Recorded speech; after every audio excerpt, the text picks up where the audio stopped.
那你就挑到哪里？挑前面。尊敬的各位贵宾、女士们、先生们、同学们，大家晚上好。我是李平。My name is Michael Zhang. It's a pleasure to be your host again for this very interesting and pleasant evening. 今天非常荣幸啊，和张军先生一起呢，来主持我们南加州华裔教授学者协会2015年会的晚会。我也很荣幸和您一起主持。是的，我也很荣幸。我知道刘健大使也非常荣幸，因为今天有很多的活动咱们都可以参加。为什么选择这个活动呢？原因是这里的智慧的颜值比较高。我刚才粗略的统计了一下，发现平均每一桌大概有5个 PhD、3个教授、1个律师，还有1个节目主持人。大家说对不对啊？好，那么可以说我们今天是高朋满座，盛友如云。正是因为我们所有贵宾、嘉宾、所有朋友的出席，才使我们今天的这个会场能够蓬荜生辉。是的，我听说你还给我们编导了一个 DVD， 让我们看一看在黄会长的领导之下，我们的教授协会在过去的1年所取得的成就。对，事实上呢，我们今年已经是我们南加州华裔教授学者协会的第17个年头了，是的，17周年了。那么今天呢，我们的年会的主题是传承创新，引领未来。所以我们今天在这个观众席当中，我们看到很多老朋友的面孔，而且看到很多年轻的朋友。所以我们也希望呢，他们能够加入到我们的协会来。这是一个非常积极向上的集体。那么我们首先呢，通过一个视频来了解一下，我们 CICA 它17年来的发展历程。请看大屏幕。Thank you very much. Please enjoy a video before we start the program. Thank you.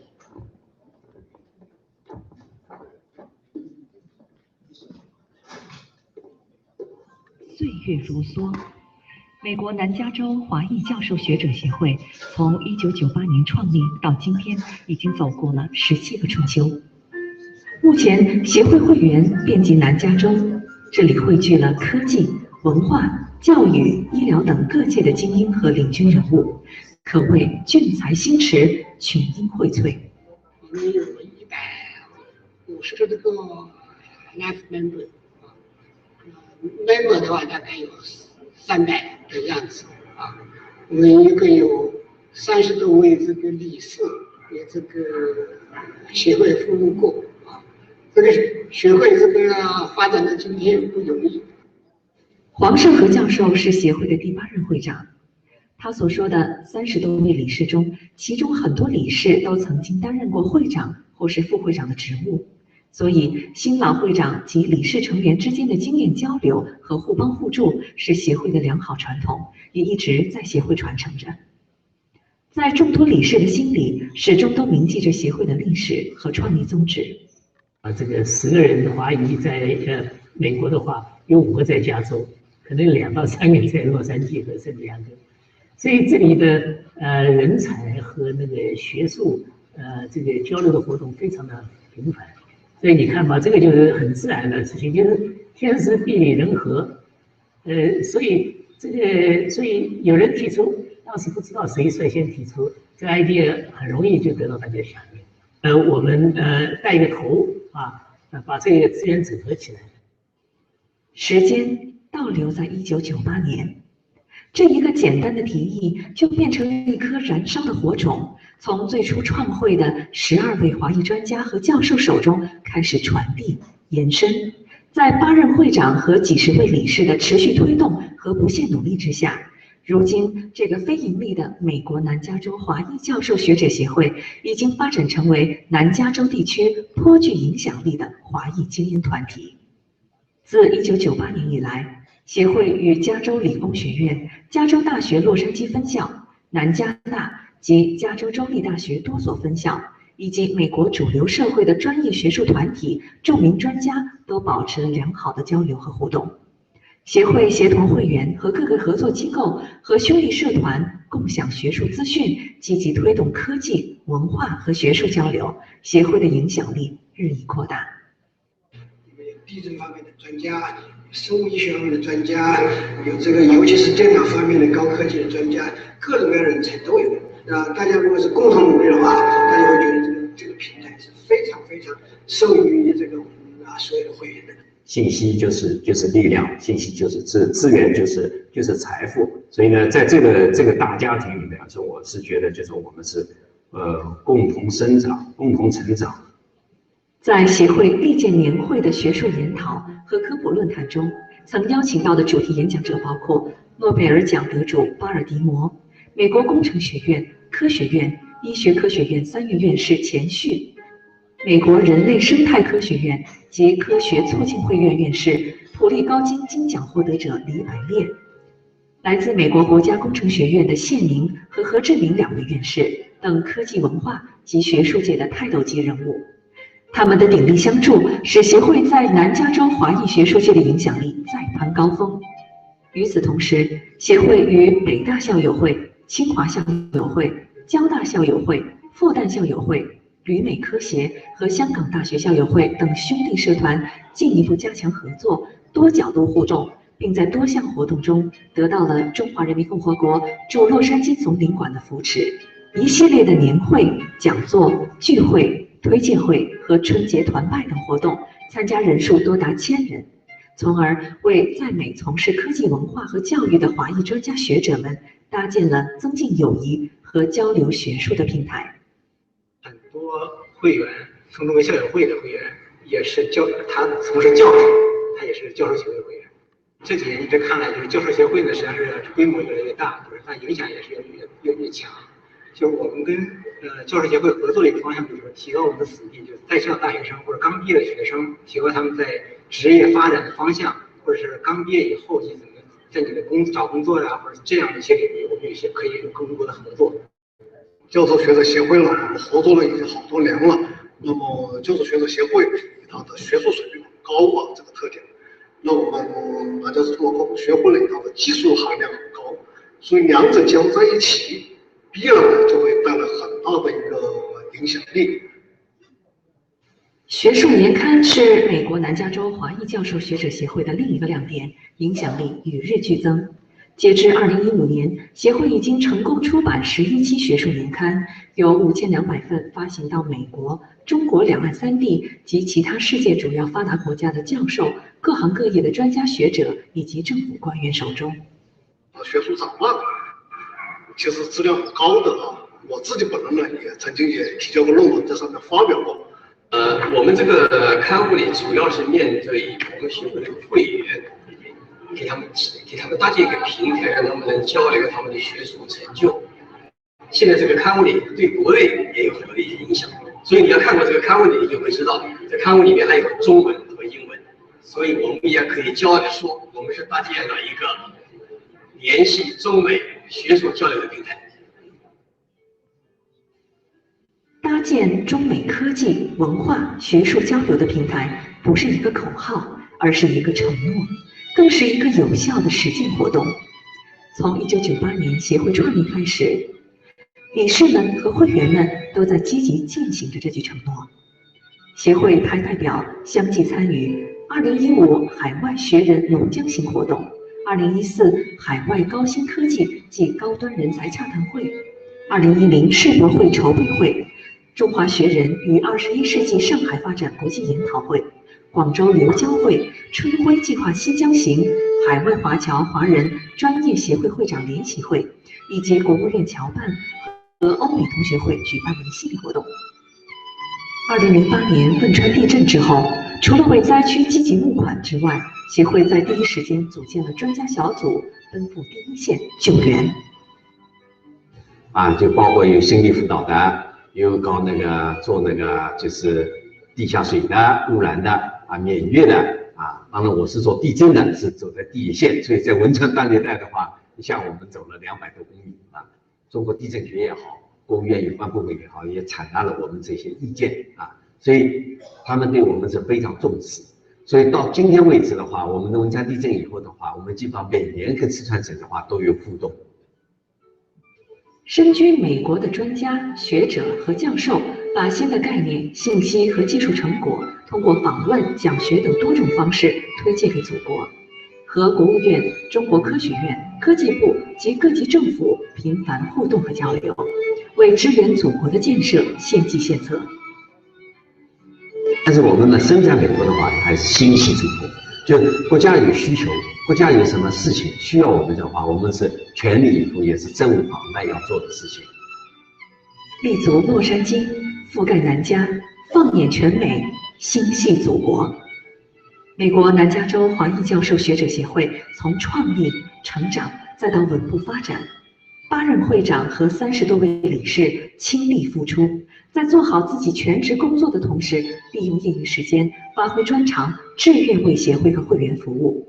越来越多的会员也加入到志愿者的工作中来，为协会的发展贡献力量。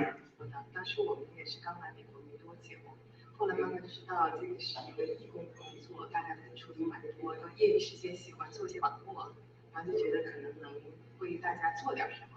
我在网站上也搞了一个网上注册，方便大家这个注册。所以如果这个你们希望能够成为这个我们协会的会员的话，到我们网上我们就可以注册了。实际上呢，我们这个教授的话，据我们初步估计，光是这个南加州华裔的教授估计有1500以上他们都是我们的工作和发展对象2年的会长任期即将结束，协会将在2015年年底迎来新一届协会会长和理事团的竞选。回首2年的志愿服务的时光，会长黄胜和和现任理事团成员们对新的班子寄予了更高的期望。那个黄胜和李永刚还有江正英还有有些那些这些老朋友都这个付出比较多，现在也是蛮可以欣慰的。但是我们是不是可以做得更好？确实，所以这也是我们一直在探索的。建立一些专家小组按照不同的专业专家小组，就让每个人都活跃起来会有更多更有才华的教授学者来加入我们的协会，也参与我们协会的一些管理和服务方面的工作。毕竟我们这个协会是以服务于大家的一个协会。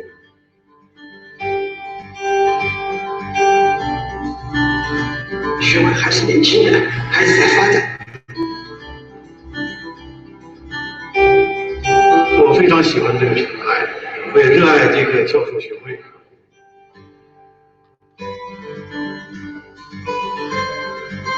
更加的上一个档次，上个层次。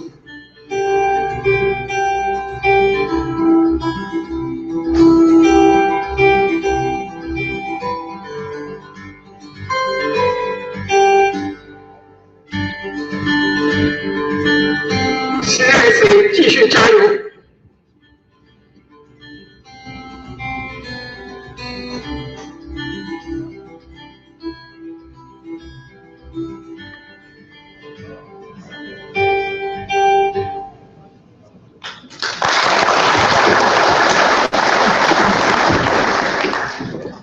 感谢大家收看刚才的开场的短片。其实张军我们今年这个 CIC 已经是17周年了，其实短短10分钟还是不能够完全展现我们 CIC 17年的发展历程。所以呢，今后我们也将录制更多的视频，能够继续记录和伴随 CIC 的成长和发展。也希望有更多的华人的精英朋友能够加入到我们的集体当中来。是的，虽然短短的10分钟不能反映 CSA 的发展历程，但足以反映 Penny 这个编导和制片的发展历程，请大家再给他以热烈的掌声鼓励一下。谢谢大家。其实，在这个短片的制作过程当中呢，我也深深的体会到了我们 CSA 每一位成员、理事会成员、会长他们给我的支持和信任，所以才得以今天有这样的一个短片呈现给大家。所以在此呢，我也为这个 CSA 每一位成员你们的支持和信任表示衷心的感谢。Thank you. Well, next, folks, we're going to change our agenda a little bit because I understand Congresswoman Judy Chu needs to attend another important meeting. So we're going to ask Congresswoman Judy Chu to come up. But before you come up, Judy, let me just make a short introduction about Judy Chu's background.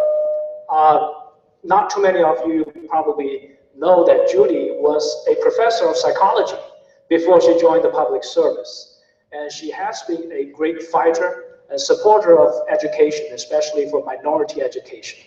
Ever since she joined U.S. Congress, by the way, she was the first elected ever Chinese American congresswoman, and she brought the fight to the nation's capital, and eventually got an apology from the U.S. Congress to the victims of a Chinese American Intrusion Act. And most recently, as you probably know, two Chinese American professors were wrongfully charged and prosecuted. Later, the charges were dropped. And Congresswoman Judy Chu was one of the first political leaders who came out and issued a very strong statement urging the U.S. Justice Department to conduct a thorough investigation, making sure there is no racial profiling involved in the potential prosecutions, in recent serious prosecutions against the Chinese American scientists and researchers. So ladies and gentlemen, I present to you Congresswoman and Dr. Judy Chu. 欢迎赵美心博士。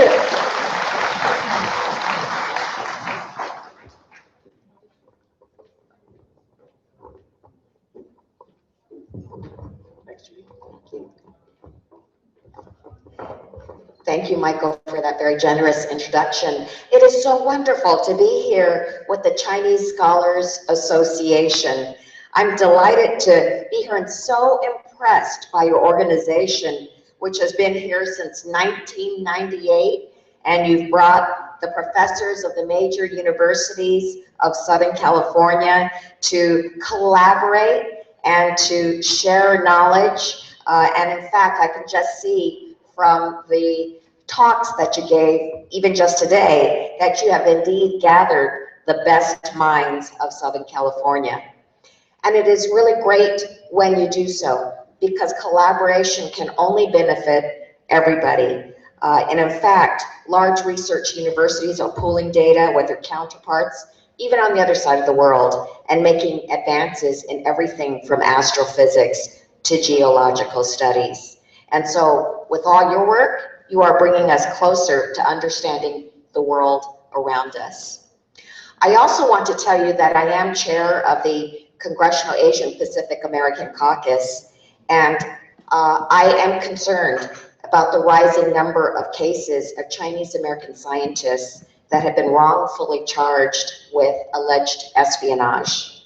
And in fact, it was only 1 week ago that the Justice Department dropped all charges against Dr. Shou-Jiang Gao of Temple University in Philadelphia, but not before they stormed his house with guns drawn, arresting him as he was taken away from his family in handcuffs, accusing him of being a spy for China, and causing humiliation when his title as chair of the physics department was taken away. As it turned out, their assumptions about a blueprint, a schematic that he had drawn, were entirely incorrect.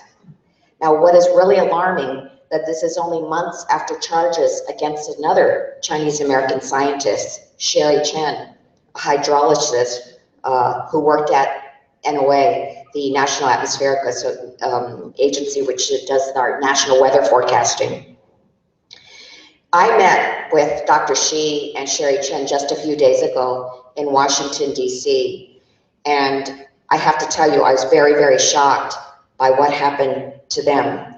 And these incidents are eerily reminiscent of the case of Chinese American scientist Dr. Wen-Ho Lee, who, as you know, had been charged with 59 cases of espionage, was fired from his job, taken to jail, and in the end, 58 of those 59 charges were dropped. Well, these cases only breed suspicion of Chinese American scientists, and I am saying that enough is enough. And we have to speak out against these kinds of acts. That's why I issued a strong statement calling on the Department of Justice and the Federal Bureau of Investigation to re-examine their practices. I have demanded a meeting of Attorney General Loretta Lynch to meet with our Congressional Asian Pacific American Caucus to address our concerns, to answer our questions about why they would go around trying to ruin these leading scientists' lives without the proper evidence. We must ensure that all Americans, including Chinese Americans, are treated with fairness by our government. So let us work together. You know, just by meeting all of you, I know what great minds are sitting right here. And we must make those minds work and flower with the potential that exists instead of suppressing them. And so that's why I am going to do as much as I can, and that's why I want to work with you to make sure that our Chinese scholars and our Chinese scientists are treated fairly and with respect. So thank you all very much.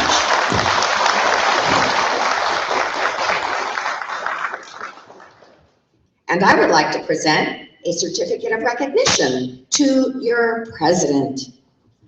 And if I may call up President Sheng Huang, and thank you for your very, very wonderful leadership in this past year and the wonderful 2015 annual convention.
Thank you again, Congressman Julie Chu. We support your fight and leadership, and I'm pretty sure everybody in this room would want you to know that we will have your back. Ladies and gentlemen, another round of applause to Julie, and thank you for your leadership in this room. Next, we're going to ask our good friend, California State Assembly member Ed Chow. Where's Ed? Okay, right here. Ed Chow is a good friend. He's a strong believer in education. He used to serve on the school board. Ever since he took office in the state of California, he kept the fight to the state capitol. And Ed Chow started from a very humble beginning.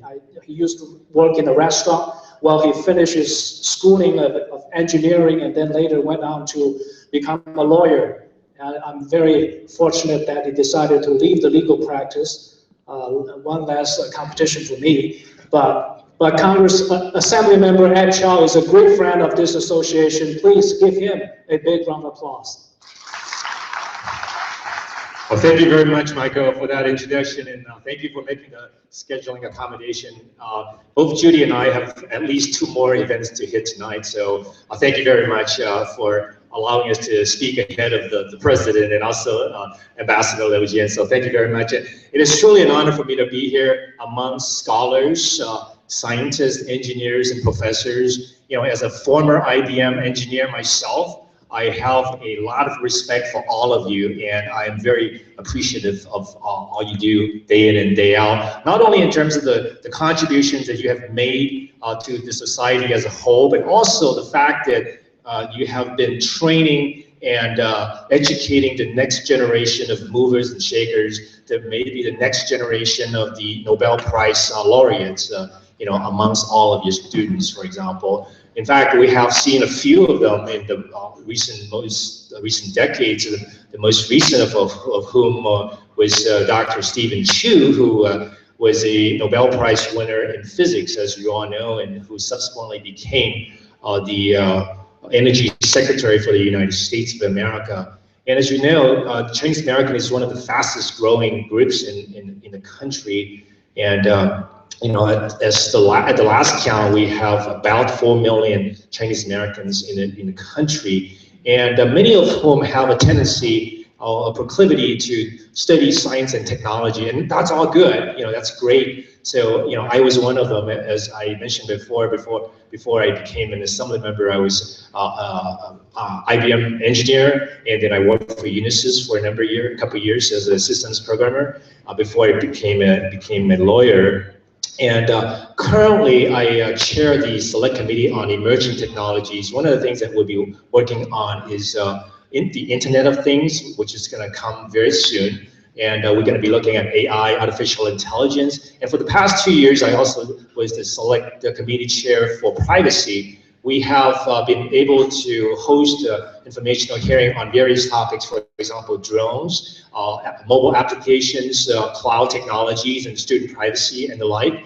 And I have also carried in a number of legislation in a science-related area. For example, I had a bill on drones, which was signed into law by Governor Brown just last year. And this year, I'm carrying several bills, for example, one about encryption, one about hacker for hire, because hacking is an activity that's been very pervasive throughout the country and in fact internationally. So I also introduced legislation to educate the next generation of computer scientists, and I created a grant program to create programs in computer science, and also to train teachers who teach computer science.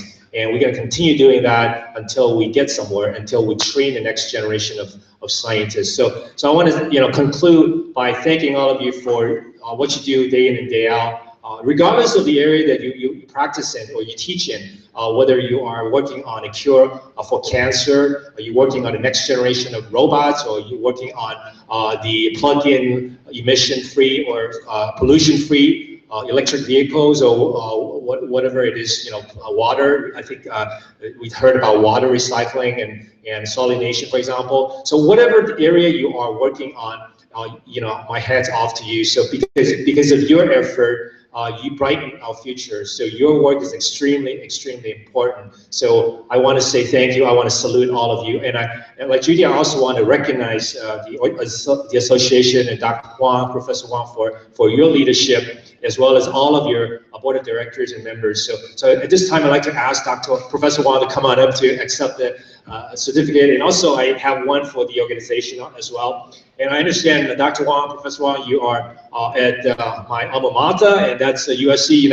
University of Southern California. Go Trojans! Fight up!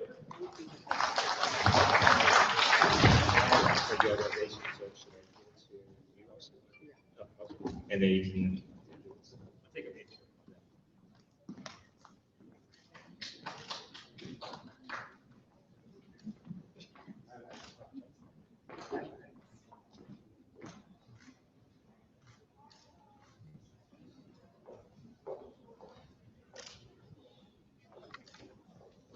Thank you so much. Thank you. Thank you. Thank you.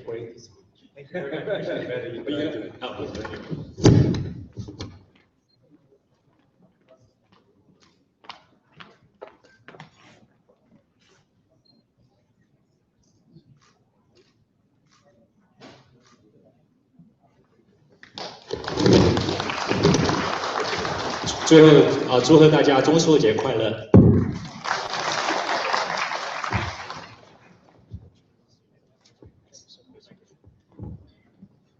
Ladies and gentlemen, another round of applause for State Assembly Member Ed Chow. He is also a great defender and fighter for American civil liberty and civil rights. And by the way, he also works on the State Assembly Committee for Privacy. And recently there are a lot of problems between China and the United States about computer hacking. So if you have a concern or question, raise it up to him.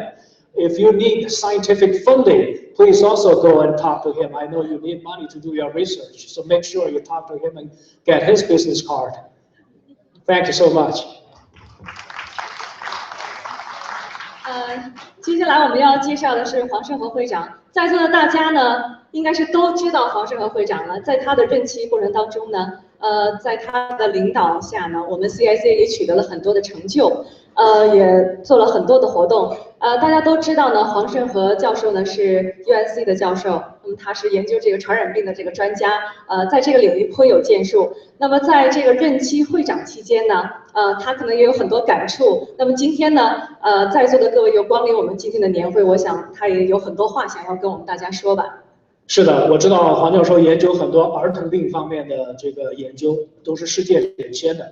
我倒是认为他过去这2年最大的成就就是把我发展成了你的会员和主持人，所以这点我也非常感谢你。有请黄教授。欢迎南加州华裔教授学者协会会长黄胜和致辞。Ladies and gentlemen, Professor 黄正和。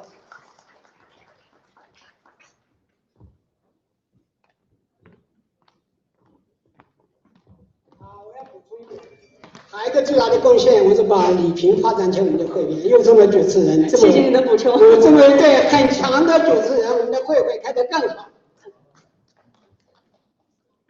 Dear Council General Liu Jian, dear honorable guests, CSA members and friends, on behalf of the CSA Board of Directors, I would like to extend you warm welcome to the 2015 CSA Annual Convention. The theme of this year is Innovation for Leading the Future. How science innovation leads to the prospect of a better future is a major challenge we are facing today. The convention features a unique combination of translation from basic science into practical use, convergence of collaboration with multiple organizations, including CSAC,松竹梅Alumni Association, and LEAP. The whole event consists of a half-day scientific symposium, and even a banquet. The topic of scientific symposium includes various innovation issues on education, science, technology, anti-cancer therapy, epigenetics, millennium challenges, and innovative teaching. The speakers are very famous scholars from Chinese Council General in Los Angeles, Dr. Yuan Dong, Dr. Lu Zhixian, from academic, Professor Xunxun Mao and Professor Xuan Zi, and from industry, Dr. Lange Zhou and Dr. Lian Jiao. Meanwhile, there are a recruitment session with Chinese Academy of Science and a career development program, panel discussion. The evening banquet features the award ceremony, keynote speeches, and entertainment programs. This year, we start CSA Achievement Award. The first recipient of this award is Professor Bailen Li, who is the winner of Pre-Gold Gold Medal this year. There are 3 very important speeches delivered by Council General Liu Jian, Congresswoman Judy Chu, and Assemblyman Ed Cho. 2 keynote speeches are given by Professor Chih-Ming Ho, a member of National Academy of Engineering, and Professor Shou-Jiang, a fellow of American Academy of Microbiology. We have excellent performance that makes our evening enjoyable one. I hope all this will impose positive impact and the American Chinese communities. I have been deeply touched by the kindness and the compassion of CS members, awardees, sponsors, speakers, and the board of directors. It is your dedication and the great teamwork that make the continuous success grow and the positive impact on the relationship between US and China. I hope you all have good time.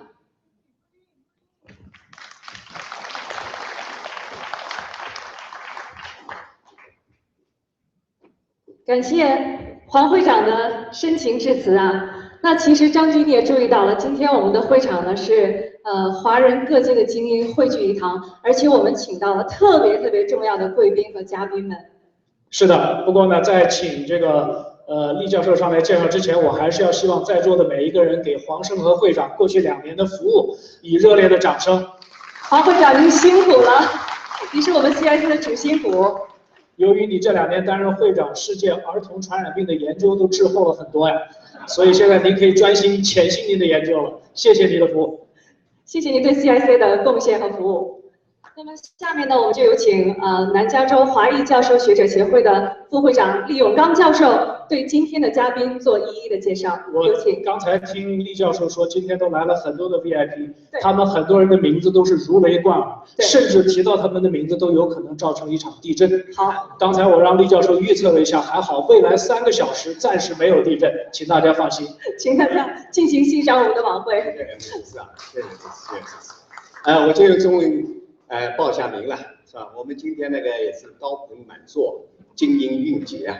我们那个教授协会的话，我们每年的年会的话，今年的话是内容也很丰富啊。首先是感谢各位嘉宾啊，各位朋友我们包括我们 CS 的成员来参加今天晚上的那个一个今天下午的科学讨论会，跟今天晚上的一个那个 banquet， 再加了我们还有2位那个主讲人等会刘健大师也给我们会有指示。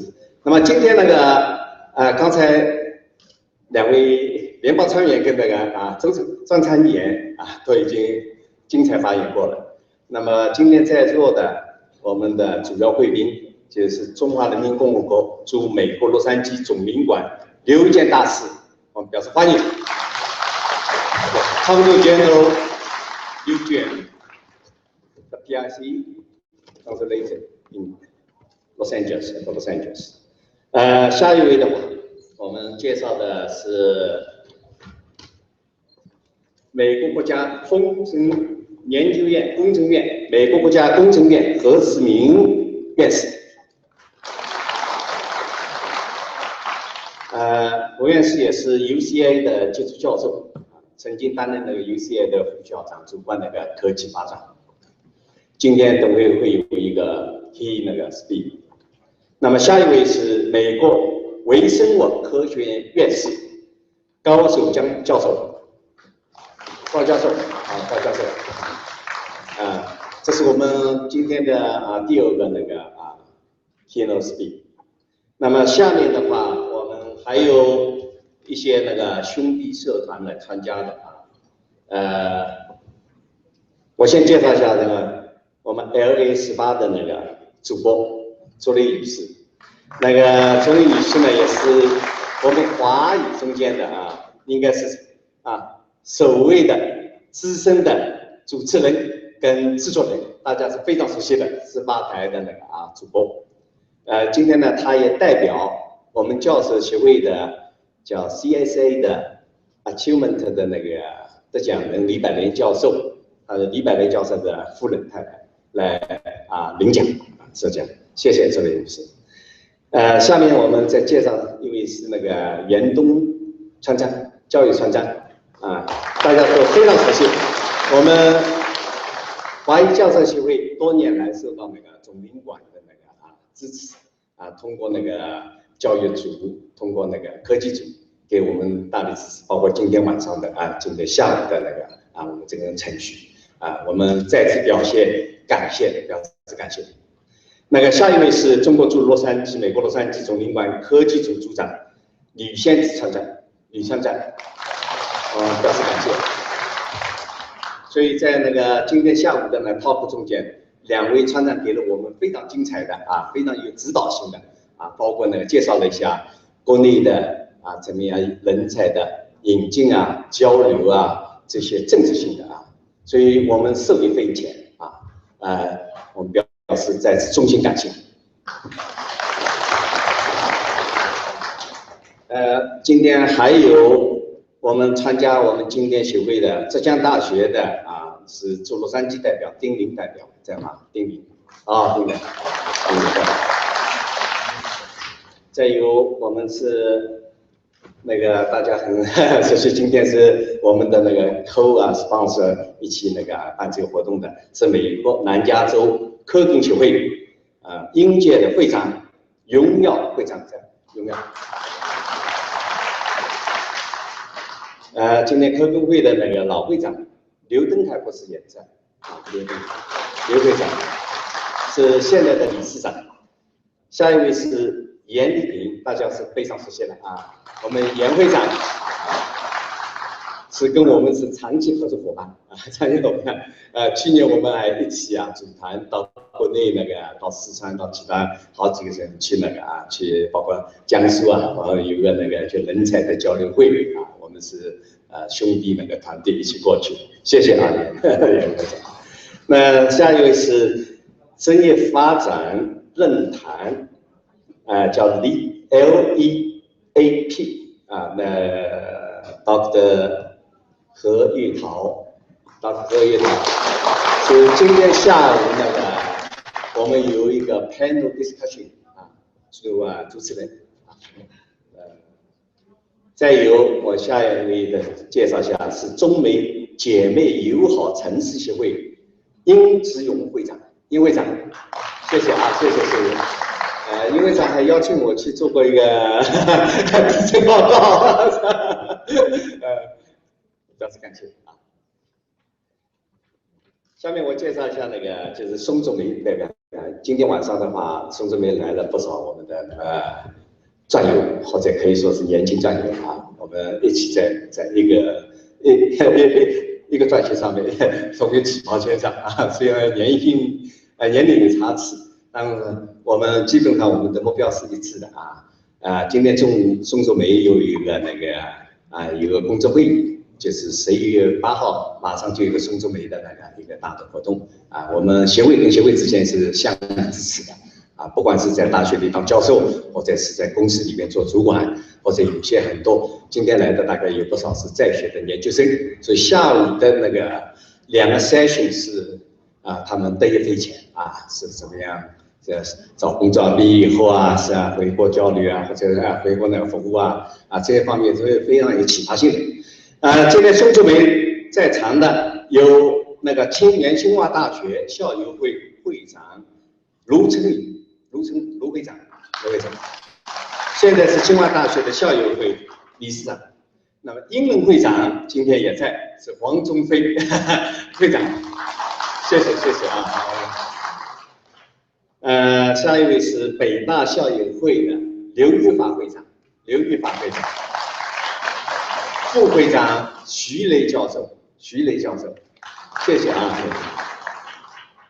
我们还有就南加州交通大学校友会，交通大学校友会应届会长那个蒋建联会长正好今天有点事，所以我们那个欢迎那个老会长丁彦仪会长丁彦仪先生丁彦仪先生的话大家都比较熟悉了，现在是美国华人那个政治联盟主席，也是苏浙会的同乡会会长还有其他很多职务我这个没时间再报了谢谢丁会长我们是老朋友老战友了因为我是从上海复旦大学那个过来的，我们是同城的大学还是在一起做些社会工作蛮多年份的在下面一位是那个中科大李坚金会长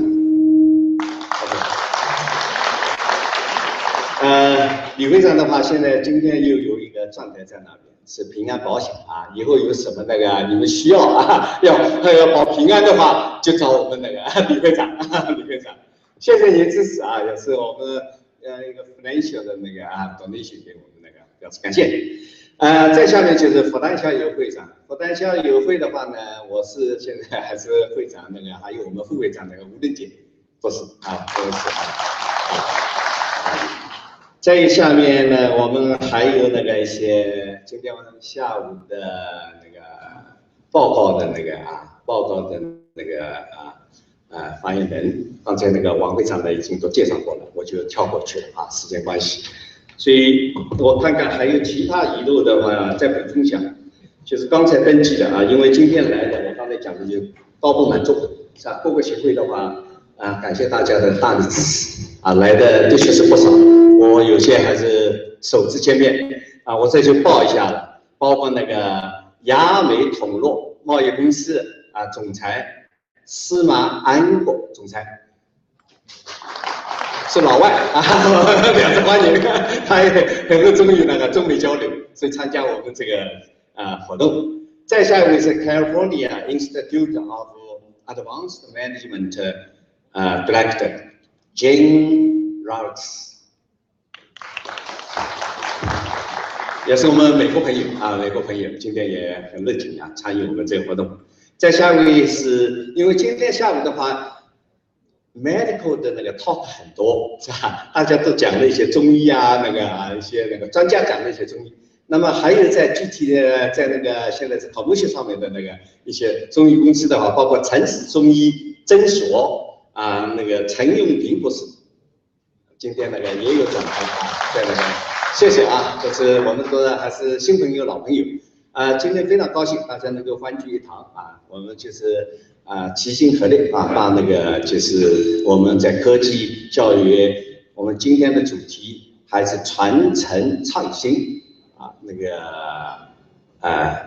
就是那个我叫 innovation for leading the future 因为今天大多数在座的都是一些各个行业上面的专家，我们就希望利用这个 CSA 这样的一个平台在我们那个四面八方的朋友吧，包括我们总领馆的领导的支持下面的话在发扬光大。好，谢谢各位Enjoy yourself。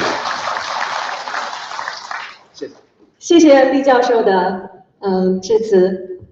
其实我们也听得出来张群厉会长对所有嘉宾的感谢其实是非常真挚的。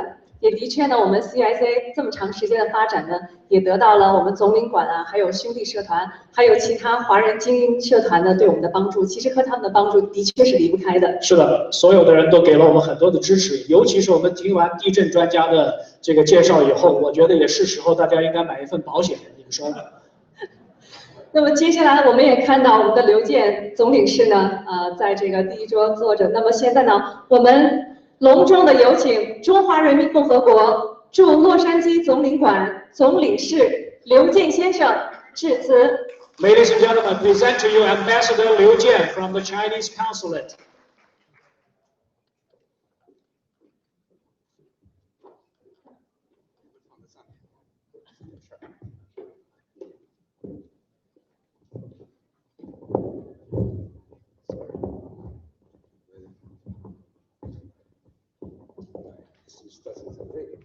Okay, just take it. 我刚才看了我们教育组给我准备了一个稿子，我相信他们今天下午的这个小组会上已经把大概意思已经跟大家进行沟通了，我就不念稿子了，因为前面3名发言人都是用英文说的，我也试着用英文说几句话吧。Well, Mr. Chairman, honorables, ladies and gentlemen, it's such a great pleasure to join you here on the occasion of your annual convention. Well, let me first offer my warmest congratulations. Well, we know China-US student exchange started right after the two countries established diplomatic ties in early 1979. Actually, I myself took the very first national exam for overseas study in Beijing by the year of 1978. Instead of being one of you here, maybe I'll become a diplomat. Well, this is, of course, is also a good choice. Well, the bilateral education cooperation since then has evolved on an unprecedented scale. For the past 36 years, hundreds of thousands of Chinese students and scholars have studied in the United States. In turn, many American young students have gone to China. These 3 decades plus of flourishing and fruitful China-US education cooperation is both hugely rewarding and inspirational for both nations. There have been many mutual benefits. 36 years, the relations between China and the United States made headway in various fields. The 2 countries have established comprehensive strategic partnership and set up a number of high-level dialogue mechanisms. Two-way trade has grown from $2.45 billion in 1979 to over $550 billion last year. The ever-growing China-US relationship is providing an enabling environment for education cooperation to prosper. As the result of the development of overall China-US relations, this student exchange has turned from small stream to a rushing river. Throughout these years, Chinese students who studied in the United States, the Chinese students who returned to China upon finishing their studies in the United States have become active participants in China's reform, opening up, and economic development. There are also some people like you who settled down here to excel and play important roles in a wide variety of fields. These years, people like you are in the prime position to connect our 2 countries together. You have played a special role and worked hard to push for extensive exchanges and cooperation between our 2 great nations. So I'd like to take this opportunity to express my high appreciation to all of you. Well, ladies and gentlemen, good relationship between nations is built on friendship between people. And friendship between the people derives from mutual understanding. 36 years on, the world landscape has changed profoundly. China in this new landscape has changed beyond recognition and continues the dramatic change with each passing day. China and the United States relationship has also made great change. Exchange between the Chinese and American people are more closer than ever, deeper than ever, and more extensive than ever. However, understanding still remains the major subject between the 2 countries. Just now, Congresswoman Chu mentioned about the 2 cases. That's an example. History has shown that understanding is the foundation and precondition for building stable, comprehensive strategic partnership between China and the United States in the long run. Only deep understanding fosters deep mutual trust. Only deep mutual trust generates deep cooperation. I'm already over 50. I see some of you here approaching 50 or over 50.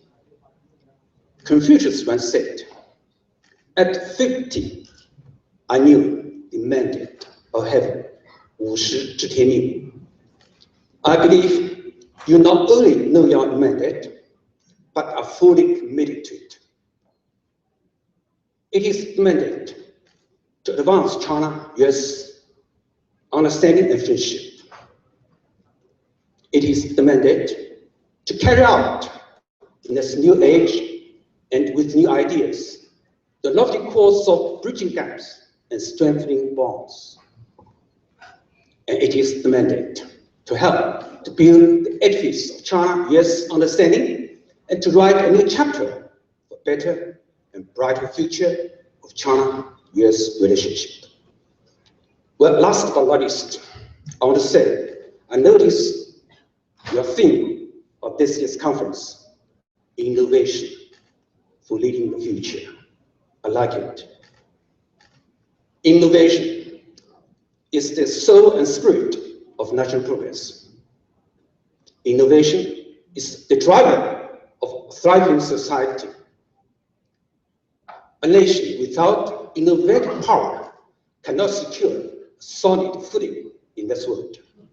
So with this, I wish you this year's commission full success. Thank you. 大使留步，请大使留步，我们有一个奖状要发给大使。协会的话，最感谢总领馆的大力支持跟那个对我们的指导。那个王会长，王会长。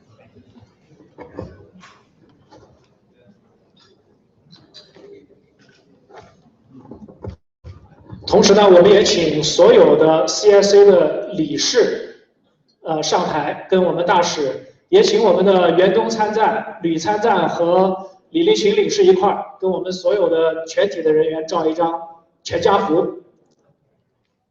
大家争取时间，请尽快上台，也请大使稍微留步。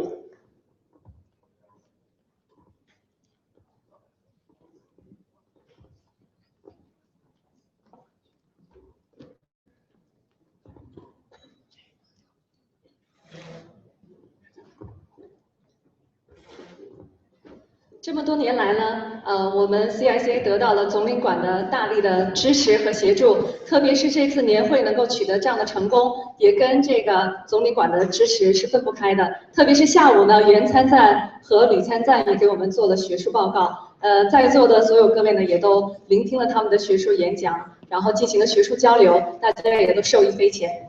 所以呢，这个奖也是应该归属在这个总领馆的。是的，没错。 遗憾的是，今天不是所有人在座的都有机会听到这样一个演讲，所以说期待以后还有这样的机会。是，其实我们下午的时候呢，这学术研讨会是1点30分开始的，我们也录制了一些视频和照片，所以呢，将来会发布在这个 CIC 的网站上，也请大家随时观阅。谢谢大使，谢谢。我想我们是邀请。 大家再次以热烈的掌声感谢刘健大使、袁东参赞、吕参赞以及总领馆对我们的支持。刚才刘大使的讲话，我说实话每一句都听了。我觉得大家可能还不知道，刘健大使曾经代表中国出使阿富汗和巴基斯坦，担任特命全权大使，所以说他对中美关系、对国际事务有非常深刻的认识。 那毫无疑问，这次的中美的高峰会很快就要发生，而且习近平主席很快下周就要对西雅图展开所谓的科技之旅，所以相信呢，这一次的习主席的访问一定能够给我们在座的带来很多好的信息，给我们的科学的研究和中美之间的科技合作带来春风。所以我想，我们大使正好要离开，我们大家再次以热烈掌声欢送大使和领馆的全体的领事，谢谢大家。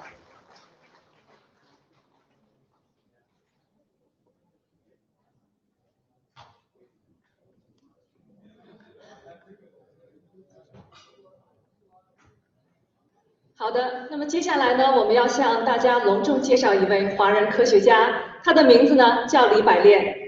李百炼是美国加州大学河滨分校的生态学终身教授，也是国际生态与可持续发展研究中心主任，是中美农业生态与可持续发展联合研究中心共同主任，曾经担任过多家国际生态与环境科学期刊和百科全书的主编编委或常务编委，也是现任世界生态高峰理事会的主席。特别是今年的时候呢，李百炼教授呢，他获得了普利高金金奖，这是一个非常非常高的一个荣誉。因为呢，这个奖呢，每年只表彰一位对生态学做出卓越贡献的科学家。那么今年呢，李百炼教授荣登榜首。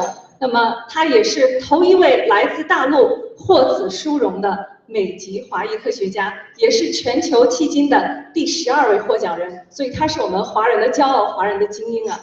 对，就是非常遗憾的，就是百炼兄今天正好在中国，还在跟中国的地方政府去帮他们协助这个处理一些污染和环保方面的问题。所以说你刚才提到百炼取得这么多的成就，那当然是非常令人骄傲。作为一个华人，我也为他骄傲。但是我觉得他其实还有比这些成就更骄傲的事，那就是他把我的好朋友洛杉矶最美的这个青春不老的周磊小姐给抱回家了。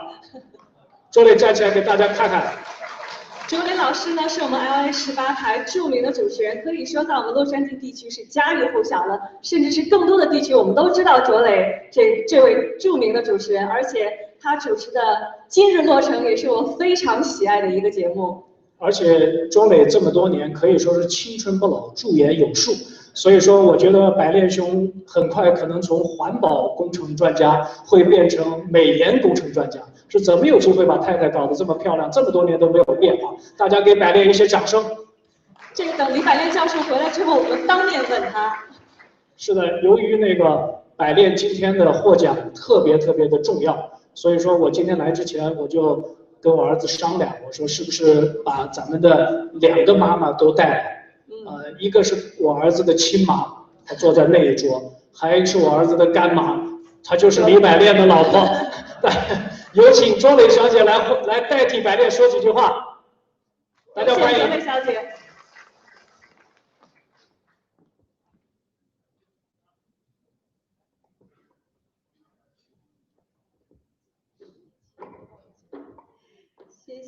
谢谢张军，真好。说什么要代替他？我要说，谢谢 CSA 给李百炼这个荣誉，还有给他这个鼓励。其实作为一个科学家的太太，我发现真的是很不容易。今天张军还在跟我开玩笑，说他这么年轻，怎么可以得终生成就奖？我说想想也是。不过呢，他16岁上大学，22岁呢就在大学当老师、当教授了，做环保的研究也已经是35年了。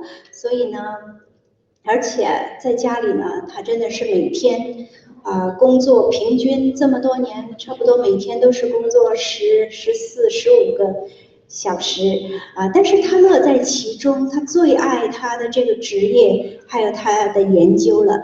所以我觉得李百炼他其实对这个世界的贡献呢，除了说他的生态环境方面，其实他是创造了一个这样的一个分支学科，就是生态的复杂性的研究。他创这个学科，我觉得还是蛮为他感到骄傲的他说他要我谢谢这个华裔教授学者协会给他这么大的一个荣誉，也谢谢大家祝愿大家中秋节快乐。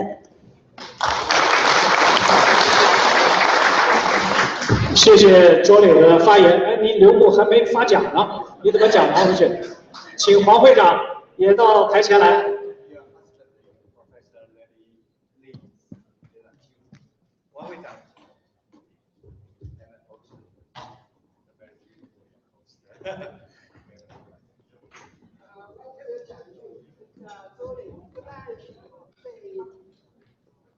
对周百炼对李百炼的这个大力支持，还有我们教授协会的支持，他把这么优秀的人才介绍给我谢谢。谢谢黄教授。其实李百炼教授呢，在之前也在我们 CIC 做过 keynote speaker， 给我们做过精彩的演讲。卓雷老师呢，之前也做过我们 CIC 一些活动的主持人，所以可以说他们夫妻二人真是比翼双飞，给我们 CIC 做了很大的贡献。所以呢，他们也是我们 CIC 的骄傲。谢谢卓雷老师。看起来明年 CSA 的终身成就奖将发给卓磊好朋友，这是必然的。培养了一个获得终身成就奖的今天的科学家，再一次的祝贺。这对夫妻真是让人羡慕啊。那么，为了让今天的这场晚会办得成功啊，我们有很多的 sponsor。说实话，说再多的感谢，我觉得都很苍白。但是无论如何，还是要把他们名字讲出来。谢谢你们对我们的支持。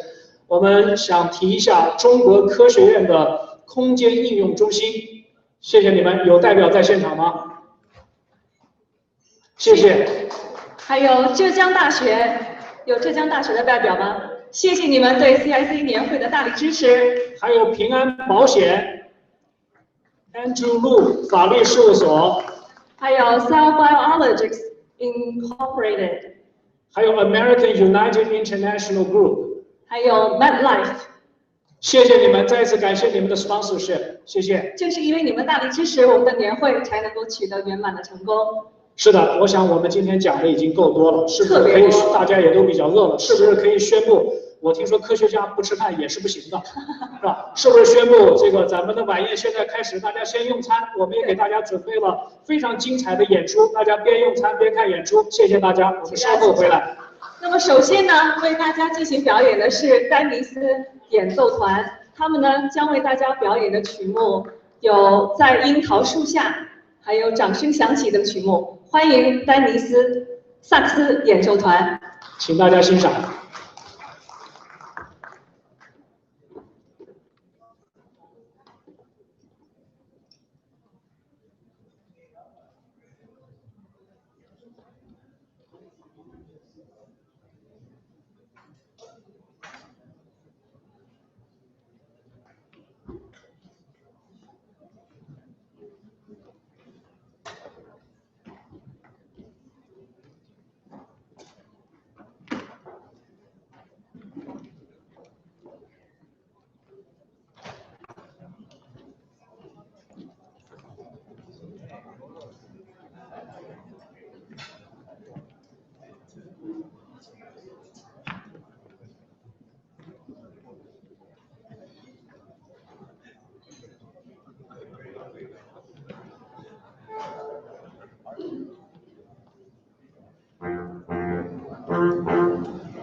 那里银色的月光下。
我们全场的朋友们也再次感谢丹尼斯演奏团为我们的精彩表演，谢谢你们的表演。那我也注意到这个王思林医生其实也是我们南加州华裔学者教授协会的终身会员是吧？希望您今后介绍更多的朋友加入到我们的协会，好吧？接下来呢，为大家表演的是唐继霄教授。我们今天呢，有请到了，非常荣幸的有请到了他。唐继霄教授呢，是我国著名的男高音歌唱家、艺术家，也是中国著名声乐教育家，曾获得中国多项声乐和民歌大赛的一等奖。同时呢，也是美国声乐教授学会的会员。近年来呢，唐继霄教授曾多次出任大型晚会的总导演和艺术总监、国际歌唱大赛评委。那么现任美国太平洋国际大学洛杉矶音乐学院等院校及表演艺术中心的声乐教授，并获得过美国旧金山艺术贡献奖。接下来呢，我们有请唐继霄老师的表演。另外呢，我们还有另外一个表演嘉宾。是的，那么唐教授表演完了以后，给我们表演的是叫何淑凤教授。何淑凤教授呢，也是我的好朋友，他是当今最负盛名的表演艺术家，毕业于中央音乐学院，国家一级演员，曾经获全国琵琶比赛的第1名，也曾代表中国走访过40多个国家，录制过30多种不同版本的 CD 和唱片。请大家欣赏，并以热烈的掌声欢迎他们登场。有请2位。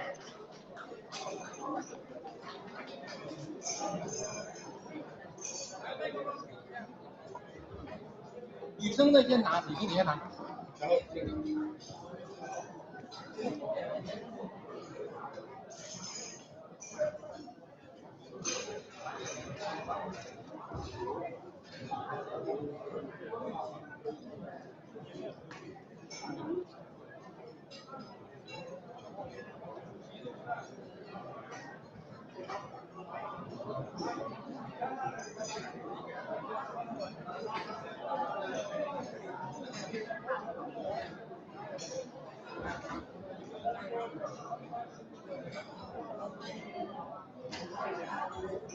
请把椅子搬掉。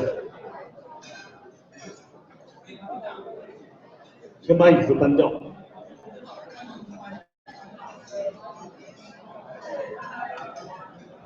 请上来几个朋友把椅子搬掉。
嗨，各位来宾，各位朋友，晚上好。我叫 Sally， 我叫何寿凤，是以1980年全中国表演比赛第1名，然后走过全世界40多个国家，录了30多张 CD。那今天呢，教师协会的黄会长就请我来为大家演奏。我知道在这样的地方非常闹，大家吃饭，我很少在这样环境里演出，所以我想，如果大家很想听古筝的话，一定要非常安静才可以，因为古筝的声音非常优雅，非常柔和。那我知道大家来这边会朋友，大家在一起能够一起聚一聚，当然不容易。那希望大家能够安静，想不想听古筝？大家想听吗？好，谢谢。那我现在为大家演奏一首。月亮代表我的心，然后第2首是一个蒙古舞曲，那个蒙古舞曲就是我不知道大家去过蒙古没有？那蒙古是一个蒙古人民非常的热情，非常的豪爽和奔放。那第2首作品是蒙古舞曲，现在为大家演奏，谢谢大家，请安静。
感谢何老师的精彩演出，感谢唐老师的精彩演出，我们再次对他们精彩演出表示感谢，好不好？他们都是专业级别的大师啊，今天特意来到我们的现场。是的，那下面呢，今天就更专业的事情就即将发生了。我们有请黄胜和会长到台前来介绍我们今天晚上第一位重量出场的 keynote speaker。因为他太重要，所以我要请他跟他同专业的黄胜和教授对他的专业背景进行一番介绍。请大家先欢迎黄会长出场。所以我们今天请专家来介绍专家。那在这个 keynote speech 之前呢，我们也想提醒一下，其实我们今天有这个抽奖的活动，对不对？今天我们有很多的大奖。是的，请大家踊跃的买你们的 raffle tickets， 因为我们在这儿准备了很多大奖，都等着你们拿回家，所以请大家踊跃的跟我们的工作人员去买你的 raffle ticket， 谢谢大家，也祝你们中奖。是的。有请黄老师。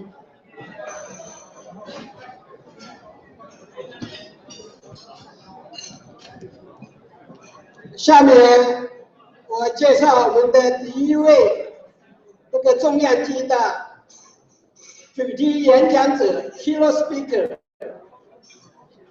何志明教授Chih-Ming Ho。何志明教授毕业于江霍普金斯大学，现在他是这个Benedict Rock Hill 这个 Maternal Chair Professor 跟这个 Distinguished Professor UCLA 这个工程学院他也曾经是这个细胞控制中心的主任这个中心是由 NIH 这个 support 的他同时也是那个这个 Mimic Space Exploration 这个 center 的这个主任他也曾经当过 UCLA 的副校长就是2011年2001年到2005年这何教授是这个在这个个性化医学这个纳米技术这方面这个有非常高的这个造就他是这个SI 评出来的这个250个最伟大的科学家之一他曾经比这个选为这个美国工程院院士也是这个美国物理学协会的这个会士他有很多这个头衔也是这个台湾这个中央研究院的这个院士现在他也替很多国家的这个政府提供这个咨询就像新加坡日本中国韩国台湾跟英国所以他这遍布于全世界他的名声这个世界这个级的这个科学家现在我们欢迎何院士进行演讲。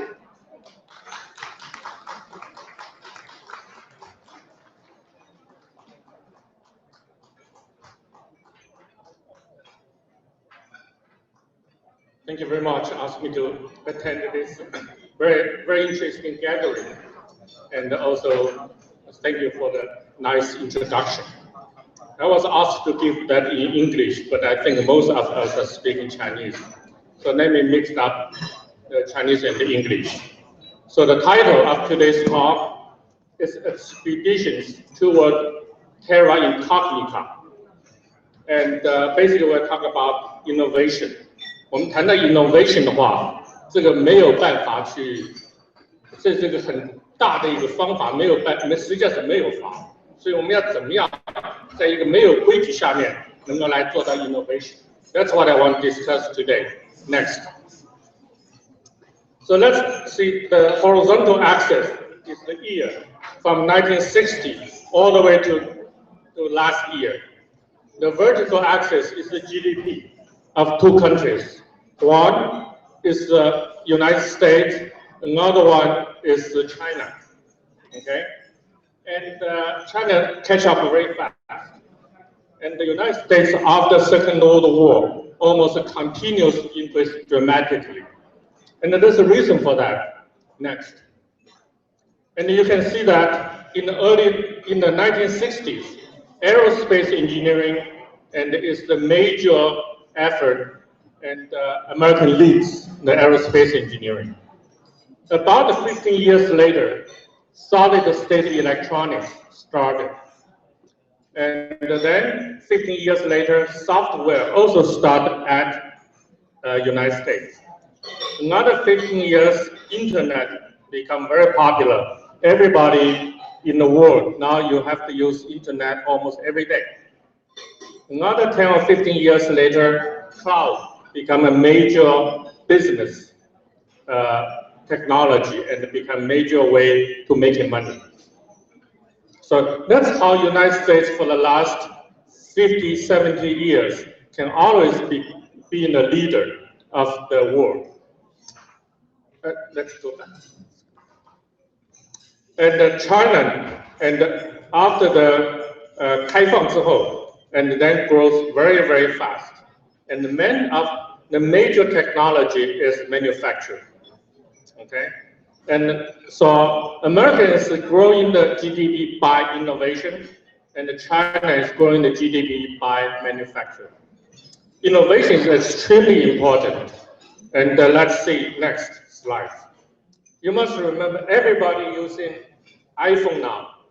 iPhone was released about 8 years ago.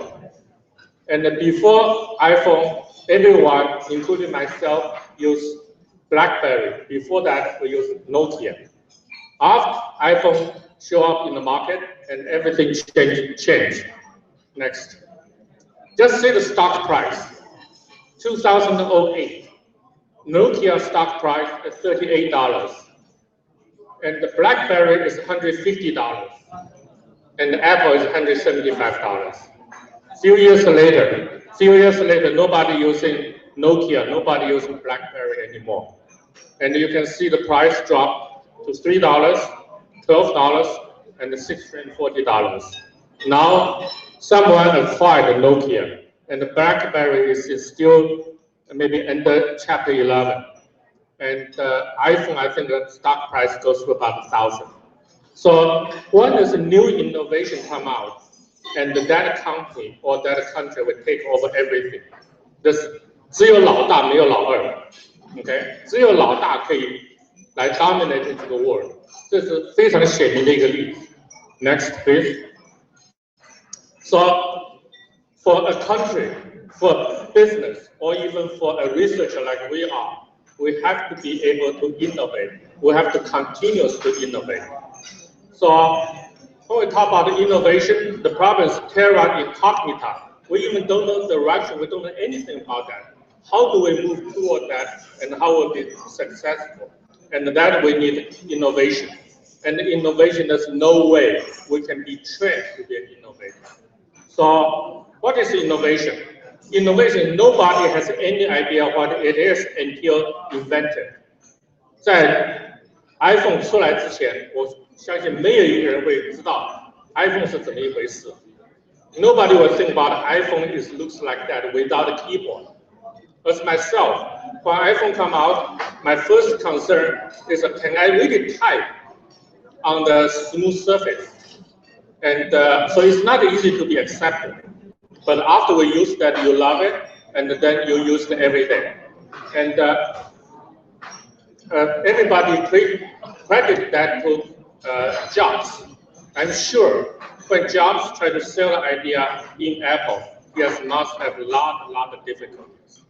Okay, so any innovative thing is not easy to be accepted by the crowd, by the community. So there's no standard operation procedure to become an inventor. No SOP.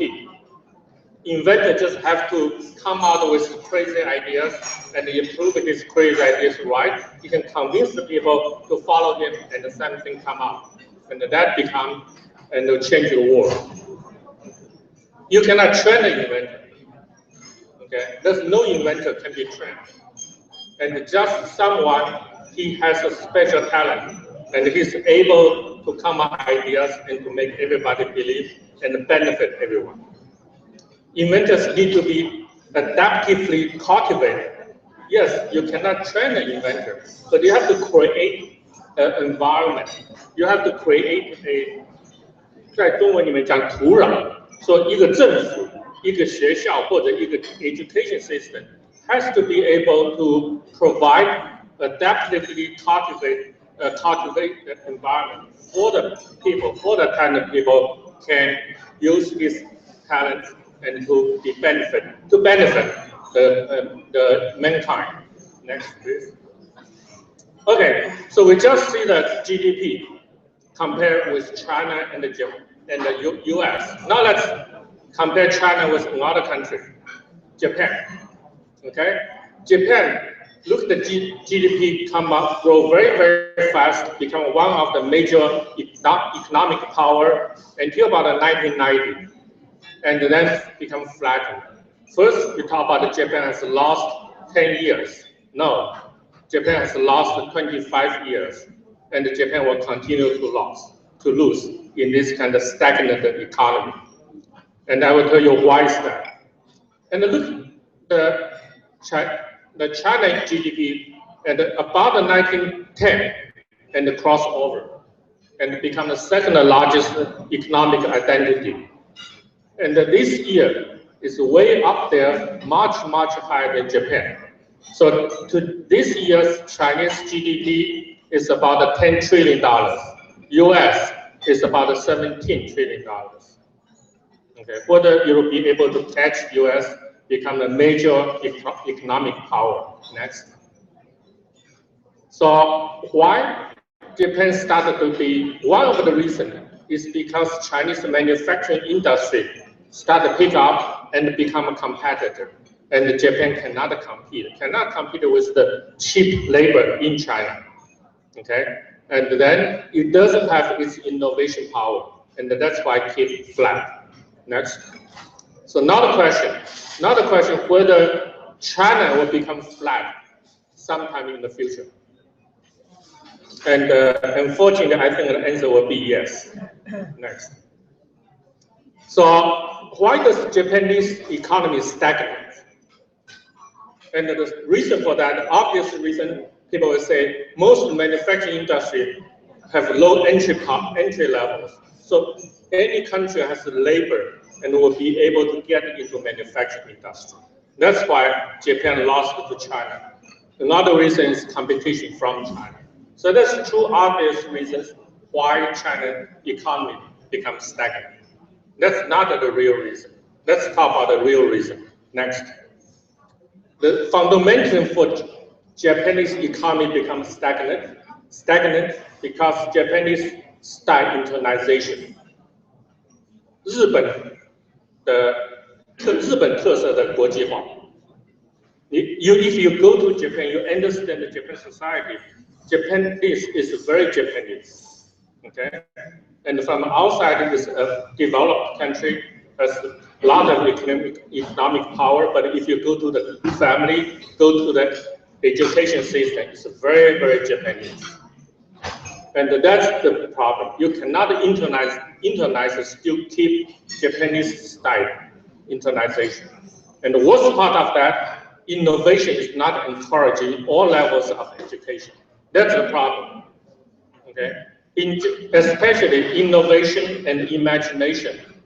And when you see the kids develop its imagination and very imaginative, and reach about 13 to 15. That's about the study level. When you get to college, it's too late. Okay, and that's why Japanese that's a serious problem for the education system. It's not Japanese. All the Asian countries have the same problem. China, Hong Kong, Singapore, everyone has the problem.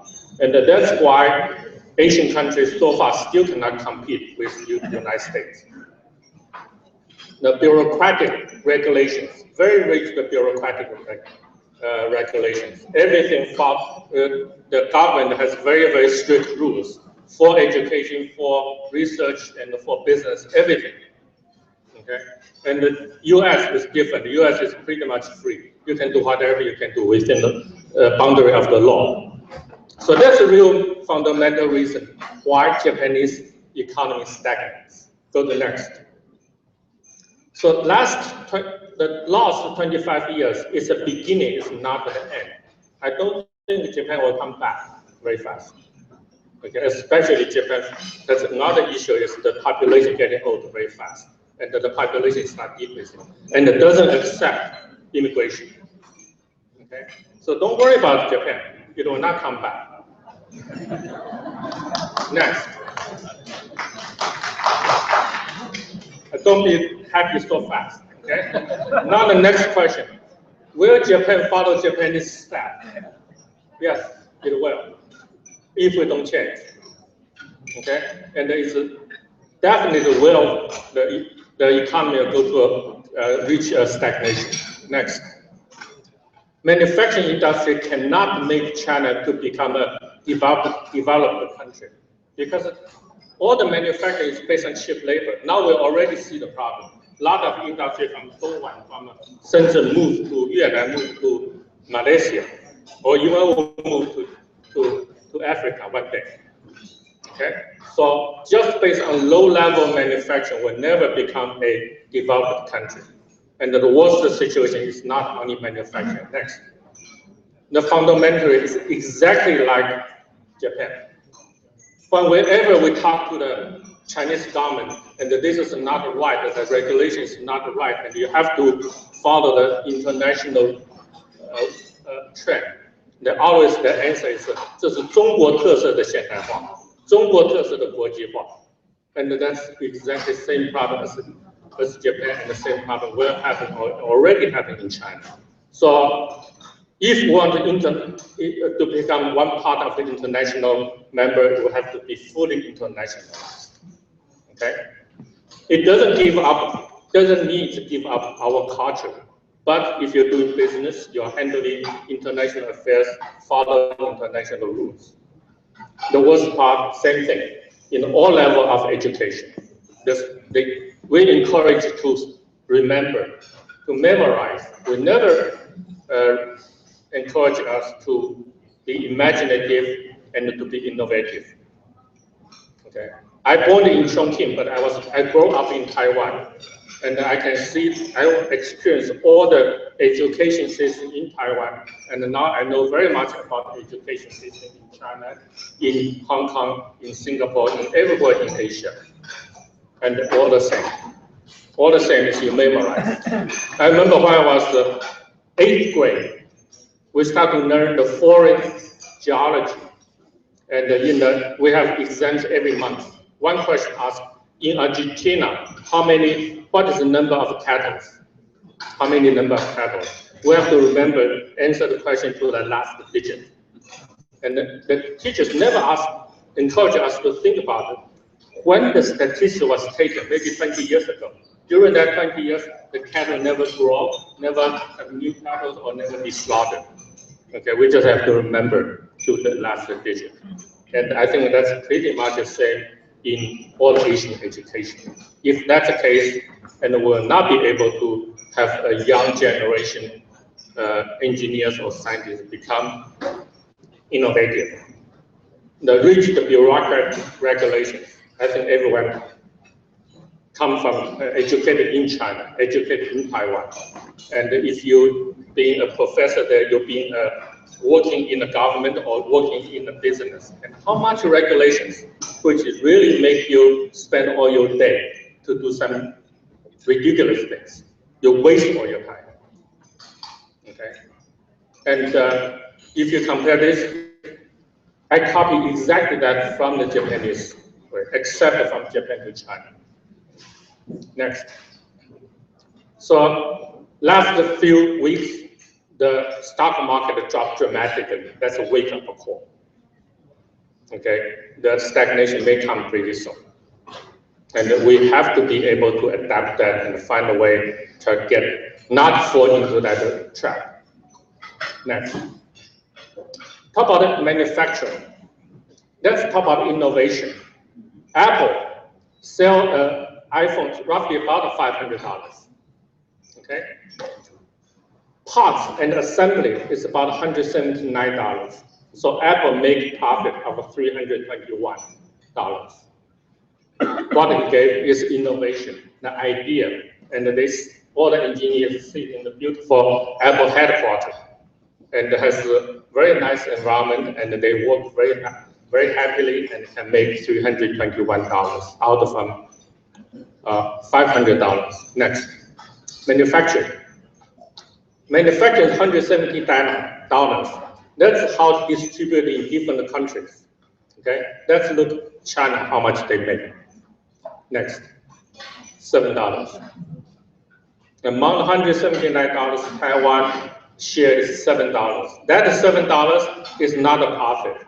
It's only $7 spent in a Foxconn, in Honghai. Okay? And how much profit of Honghai?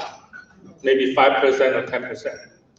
Think about the difference between manufacturing and innovation. And that's why if you want to base on manufacturing, become a leading country in the world, it will be almost impossible. That's a face the fact. Next. So let's talk about one of the Chinese science and technology rewarding system. All of us, or most of us, are professors. If you go to Chinese university, so how the professors are rewarded is how many number published of the published paper. This year, how many papers you published? Impact factor of the journal. What is the impact factor of the journal? I don't know the impact factor until about 5 years ago. I don't understand what is impact factor. Okay, and everyone encouraged to read an article written by the former chief, the editor-in-chief of Science. He basically especially pointed out the rewarding system in Asian countries use impact factor. And he was really say that's an absolute mistake. Order of the authorship. Who's the first author? Who's the second author? And if you're not the first author, you don't get any credit. Suppose I work with you, very happily to get a paper written. And who will be the first author?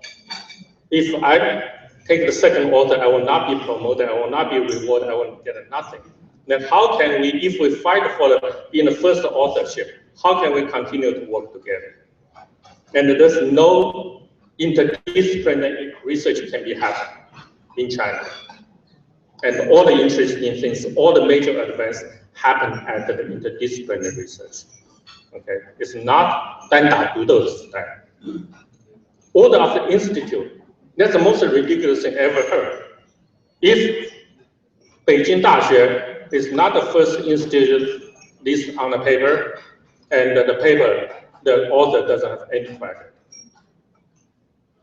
I think most come out from 科技部 and the 教育部, sorry about that. If that will not change, don't talk about the Chinese research will be the first world leading in the world. Will never happen. Next. Number, not the quality determines the reward, and that's the worst part. Okay. Everybody, we are all common people. I be a professor, I want to be promoted, I want to be acknowledged, I want to get a raise. But if you base on this way, and will never get a good researcher and can go along the right direction, and you destroy all the collaborative. 如果中国不能改革这个刻板的科技管理制度，大浪淹尽千古风流人物。OK， 大浪淹尽千古风流人物。下一个 ，Steve Jobs cannot emerge in Chinese system, obvious. Not Steve Jobs, and all the innovative people will not be able to emerge from the system. If a country cannot reward, cannot encourage this most important innovative person, this country will not be able to a leading country like the United States in the world. Okay, let's face the fact and realize what we are. The most difficult things in front of us is not how much GDP will grow, it's how much GDP we will grow in the future or 10 years from now. Next. So what is innovation? We talk about innovation. What is innovation? So innovation is no one has any ideas what is until it's invented. And that's terra incognita. We don't know what is going on. We don't know what is the direction. We even don't know the direction, and then we have to go find a place and go in there to find out what is the one which can help us. Okay? It's not a science, not engineering, it's art. It's art. We can be a very good engineering researcher, we can be a very good science researcher. We can never become 大师，因为大师是 artist. It's just like a very good chef. You give me exactly the same ingredient, and you give that ingredient to a good chef. I'm sure he can do something much better than I do. And I'm sure he cannot teach me how to cook that. It's not he doesn't want to teach me, he cannot. You cannot ask any artist to teach me how to do a painting, how to sing. Okay? And the art make the difference between 大师跟名将。名将不是将军的将，是匠人的匠。Okay? The division is very small, a thin line. And the difference is 大师 is art. Art is artist. It must be revolutionary. From iPhone to BlackBerry phone, it's revolutionary because there's no keypad. And the difference make it so great and make it so simple, make it so beautiful. Okay? It's disruptive. When it come out, wipe out all these phones with keypad and wipe out the major companies. So it's a disruptive, that's innovation, and has a broad influence to human life. Yes, indeed, right? All the iPhone we use is all the smartphone we use is cell phone. Okay, so that's called innovation, and it's not come out from a person can just follow rules. If someone has something and he make it happen. Next. So I have graduated 50 PhDs, and I have about 150 visitors going through my laboratory. And these are them, and these are the really smart young people. All what I have done mostly come out from them. It's not from me. Okay, I just talking. Professors, I always joke in the group. The undergraduate student doing very, very good work. When you become graduate student and is not so involved, so anxious to do that, if you're a postdoc, getting worse, and the professor is useless. Okay, cannot do anything. Next. In my lab, about 50 patents came out. And half of them, my name is not on them. Because this group of students, they can come out with very original ideas. Something is just, when I see that, I say, wow, how can they find that out? Because they are not contaminated. They are not contaminated. They are not confined by what I have in the past 40 years experience. Experience damage, hamper the invention, hamper the innovation. Okay, only the young people has that capability. And how can we let them to explore the capabilities? Next. So first, these young people have to have broad mind. That's what I like the most. It's hanging in my office. 海纳百川，有容乃大. Okay, you have to have really an open mind to accept all different ideas, whether it's right or it's wrong, it's crazy, or it's really great ideas. And that you have to train the student to have a broad mind, to have to create, to develop their own vision. Next. Be imaginative without constraint. We always teach the student, you have to follow a certain equation to do something. Cut the Gordian knot, sorry. That's the Gordian knot. 斩断戈丁结, 我相信 everybody knows this story. Gordian is a king in Mid-Eastern area. He has a very delicate hand. He tied a knot. When you tie a knot, he said, who can open a knot? And he will rule the world. Alexander the Great. He took his Greek army, get to Gordian. He wanted to rule the world. And he went to the place, tried to untie the tie. He can untie the knot, he cannot. He tried very hard, cannot. And he took the sword, cut it open. And he ruled the world. He go all the way to India. Fortunately, he died at 26 years old in India. Otherwise, he'll come to China. And there will be a lot of, I'm sure, will be a lot of very interesting 历史战斗剧会发生在我们看的 DVD 里面。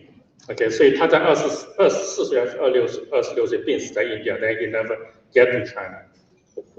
What is important things is everybody say entitled not.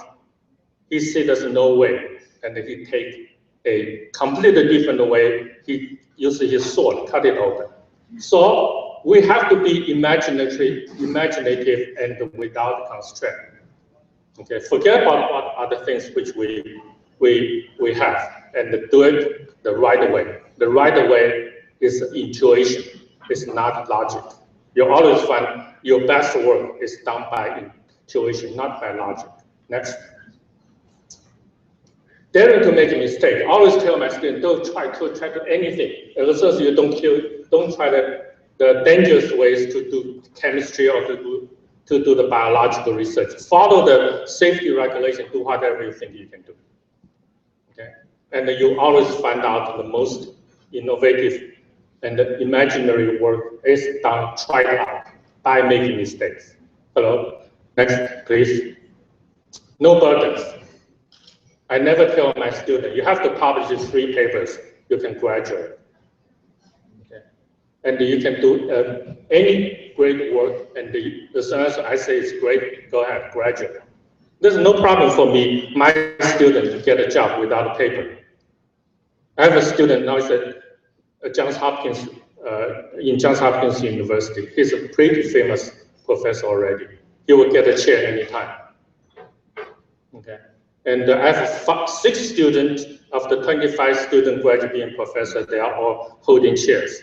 2 of them get a junior chair before they graduate, and they get the junior chair without any paper published.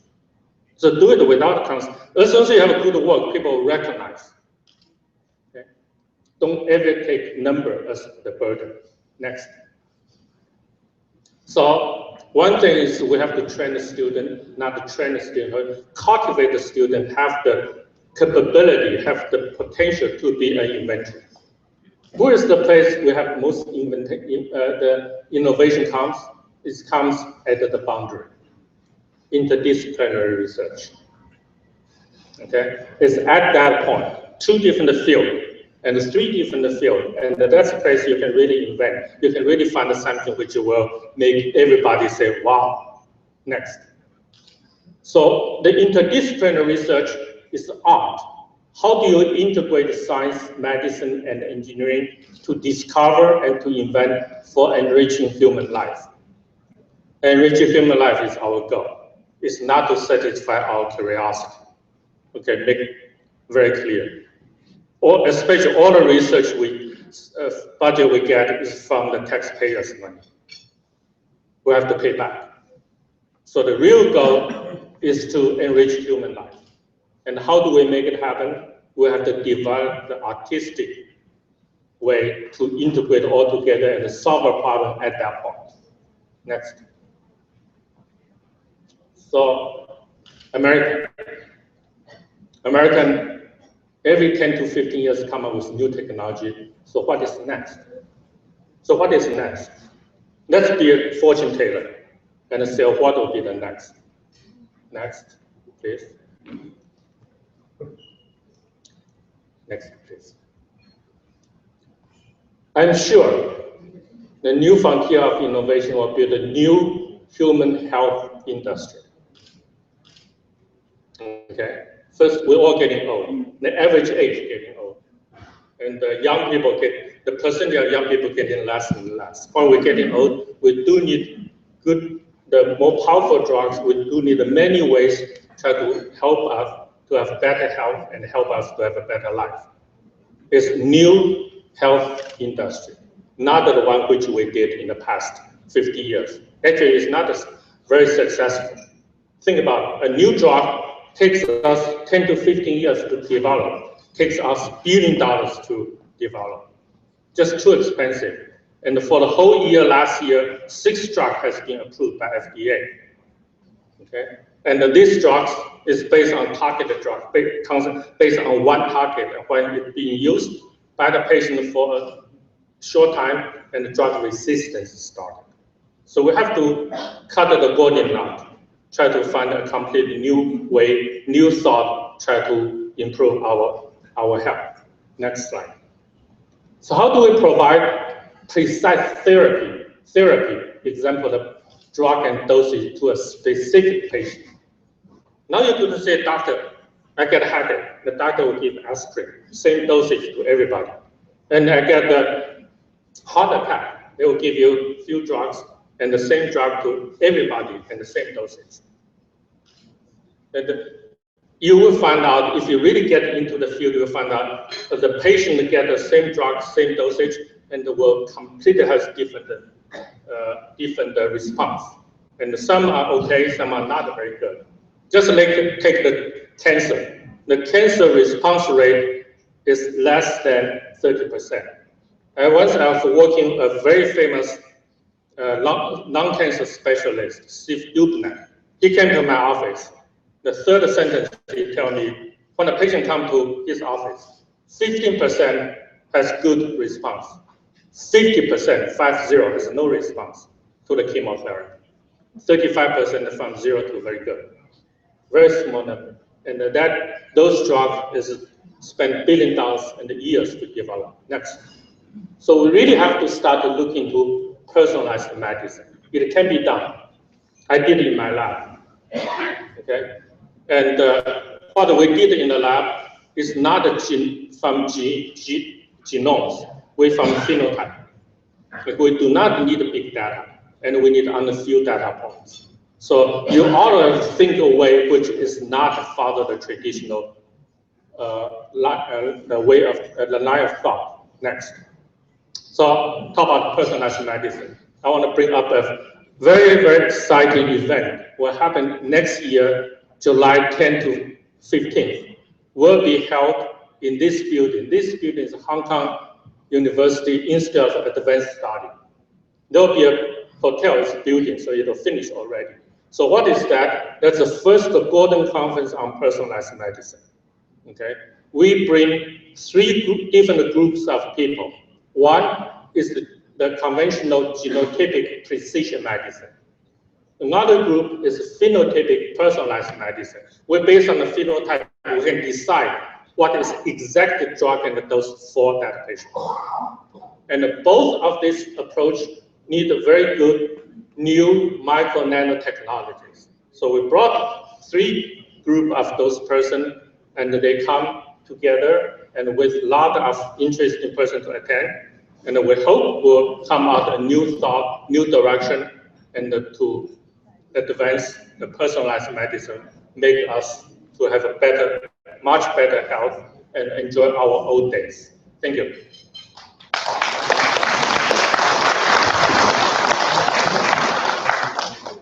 Questions? Do I have time for questions?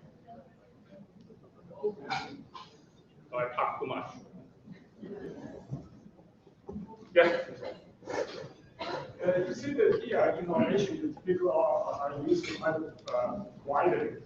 But I thought that independent thinking is more important or equally important. I feel Apple's success mostly the independent thinking instead of innovation. What's your thought on the different terminology of that? To be innovative has to be independent from all the other past constraints. Okay, so it's part of that or it's all of that. But innovation is something we know what is. When we see an iPhone, we know it's a great invention. And you want to define that, there are many possible definitions. So I don't think we can use one word or 2 words to say they are same or they are different or what are they different. But it's something you see, yes, that's the one, it's a real invention. Because the one thing is that if you look at the Apple's history, when the mouse the GUI interface, all these things are invented before. But if you took Steve Jobs, put it together the one, includes the cell phone, the camera, and that thing, actually was years before that. They used it together as well.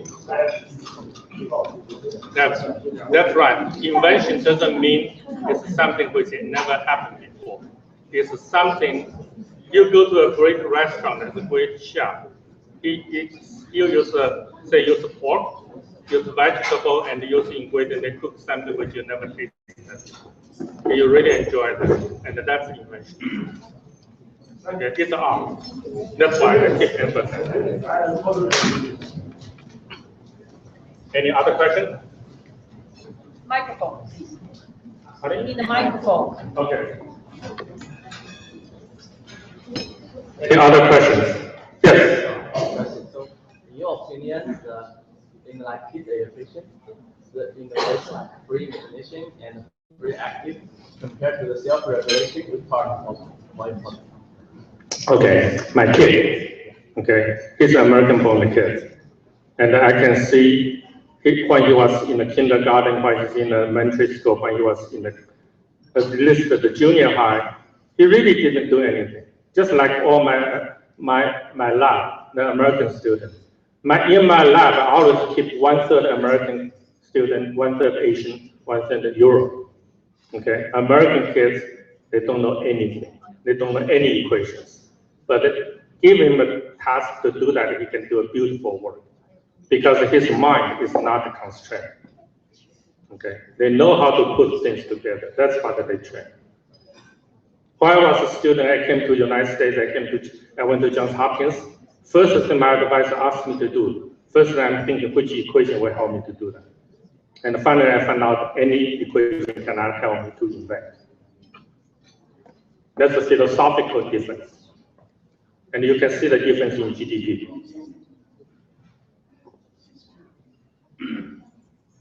Okay, my time, my boss said I have to go. Can I answer the last question? In China and the West country and Japanese, because it's difficult for Chinese to trust people and cooperate. We can only the large scale cooperators can only be leaders by the powerful company. If we don't have a powerful company, the Chinese will not come. You bring up a very good point， 诚信的问题。中国人是非常诚信。我记得我在小学读书的时候，就是中国人做生意没有合约的。尤其广东人去吃早点，在吃点心的时候，我答应向你买什么什么价钱，一句话就定。为什么现在会变成这个程度 ？We have to think very deeply about it. It's really sad. Okay, it's not 中国人。而是现在的中国社会，而且我们知道商鞅变法的第一件事情，民无信不立，为什么今天会变成这个地步 ？Sad. Okay, I think I have to go. 谢谢，请何教授留步，请袁东参赞上来给何教授颁一个奖牌。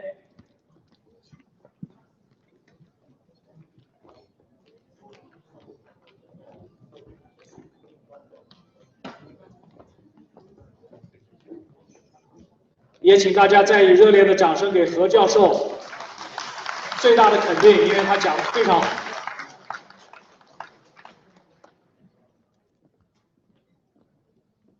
感谢袁参赞，感谢何院士的精彩演讲。的确啊，这个创新是我们社会发展的原动力，对吧？那么在座有很多年轻的朋友，其实你们也都担当着这个责任，要创新。也正好契合了我们今年年会的主题，就是传承创新，引领未来。那么接下来呢，我们还有更精彩的节目。是的，那我们请大家欣赏一个节目，稍事休息一下。一会儿我们请胡克勤教授准备介绍我们下一位的 keynote speaker。谢谢大家。接下来表演的呢是张玲为大家表演舞蹈《花儿为什么这样红》，掌声有请。有请。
它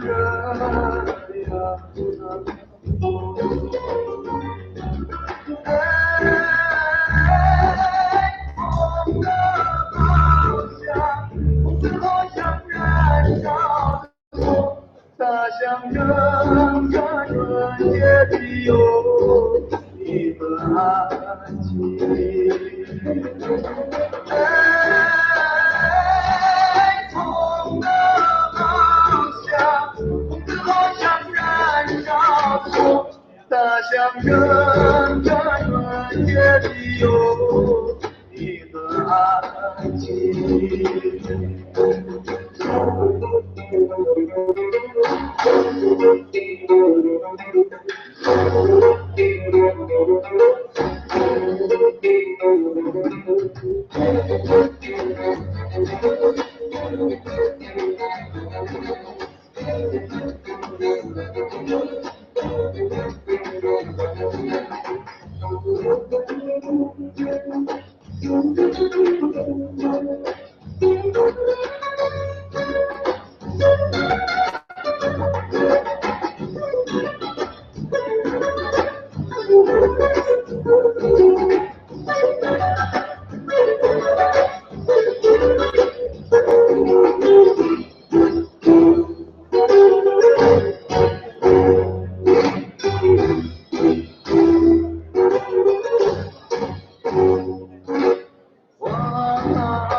谢谢张琳老师的精彩演出。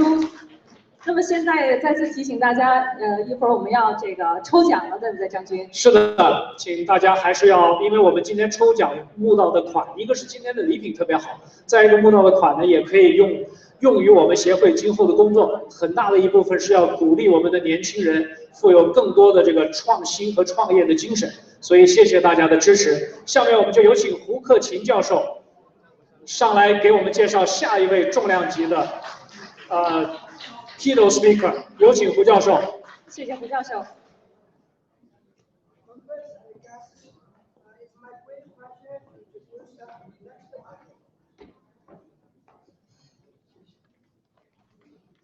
Members and guests, it's my great pleasure to introduce our next keynote speaker, Dr. Shou-Jiang Gao. 各位会员、各位来宾，今天我很荣幸的介绍我们下一个 keynote speaker， 他是高守江博士。高守江博士现在是南加大大学Tech School 医学院的微生物学的免疫学的终身教授。他也是美国微生物科学院的院士。高教授在法国接受这个 PhD 教育以后，在Columbia University 做了博士后以后，他一直致力于这个病毒的致癌机理的研究。他是世界上首先提出 Carboxy 和这个 HSV 这个抗那个癌症关系的这个的学者之一。他的这个在这方面的分子流行病的理论的话，这是得到世界的公认。目前呢，它主要是研究这个病毒和我们宿主相互的作用然后用动物模型它有这个100多篇的文章发表，它担当很多学术和这个专业学会的一个工作，其中有一项，它就是这个美国医学病毒学杂志的主编。他今天讲的题目呢是 Targeting Virus Cancer by a Convergence Approach， 请我们欢迎高教授的演讲。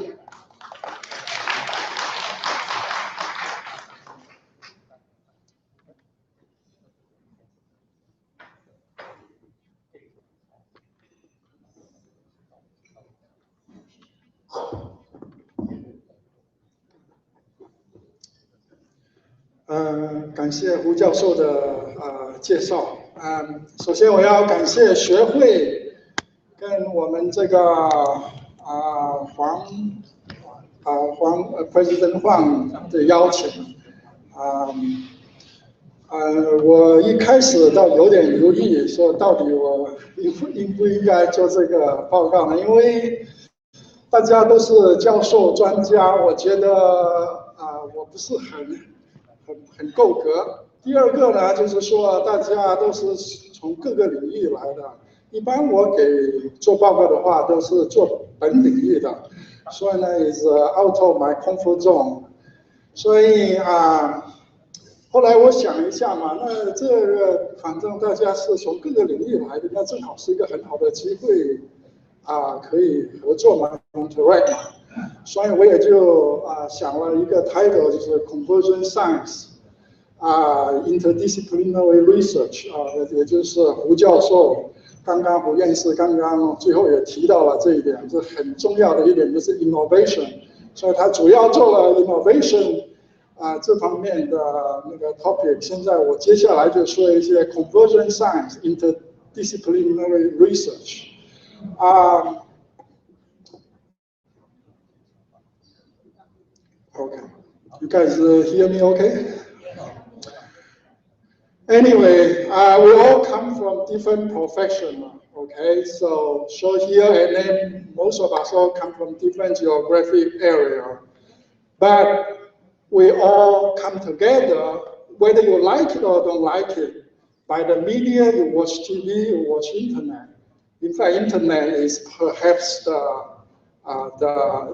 the most exciting innovation in the human being. Okay, so we all go together, and this is part of our life, part of our work. So that shows the very importance of convergence. But in science, it's a little bit different. We all have our own expertise shown by this talk. In order to come together, it needs special effort. Okay.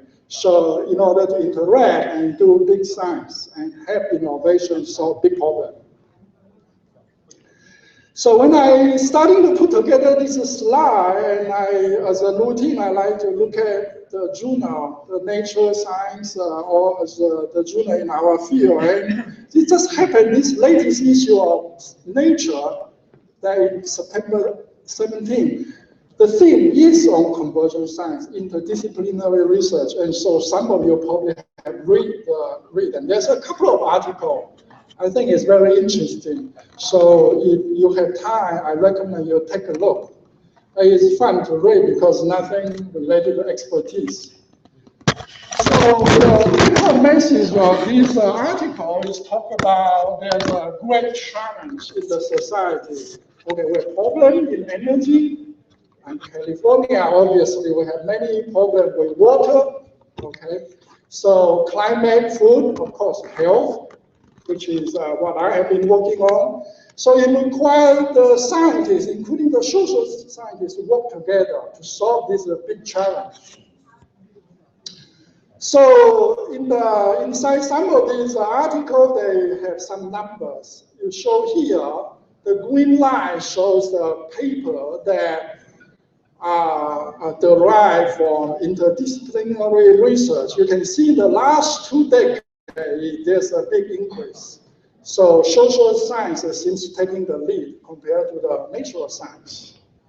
So some of them, if you just look at their title, look at those that use interdisciplinary research approach, you can see again in the last 2 decades there's a big increase. So that's the trend. You cannot avoid it in order to have innovation and do the science. So here it shows the paper published from different fields. And on the upper right-hand side quadrant, it shows the paper that have most of the interdisciplinary research. You can see majority of them actually come from biomedical science or basic biology. So biology, biomedical science indeed is the area that require multidisciplinary interaction, okay, in order to have innovation. So many institutes and universities have tried to facilitate this process. Perhaps the best example that many of you know is the Pkwy Institute in the University of Illinois at Urbana, which was established by the founder. The founder is Theodore Brown, with the endowment from Pkwy himself. And about the same time, the Center for Institute, they are specialized in mathematics, okay, and engineer was also established. And after that, all these institutes sprouted all over the world. Okay, here at least some of the examples. Very well known is David Koch Institute for Integrated Cancer Research at MIT. I visited the institute. I really love it. They have people from all professionals put them together, and they can do real great science. Obviously, BioX in Stanford, that many of you know, and in the Broad Institute, that between MIT and Harvard. USC, I'm from USC, so I have to put this one on. So we just have a new institute called Nicholson Center for Convergent Bioscience. Okay, so obviously this type of center, you can see it all over the world, such as in Singapore and in China, in here is Peking University. So you can show the importance of convergent science. And many funding agencies, the one that I always apply is NIH, obviously. Now they like the big science, put lots of money, okay, ask you to write center grant. And the real reason is to facilitate interaction. So now let's back to what I'm doing, which is cancer virus. So what I'm going to, the rest of the talk is use some of the examples in my field as well as some of my own research to elucidate the importance of interdisciplinary research and interaction.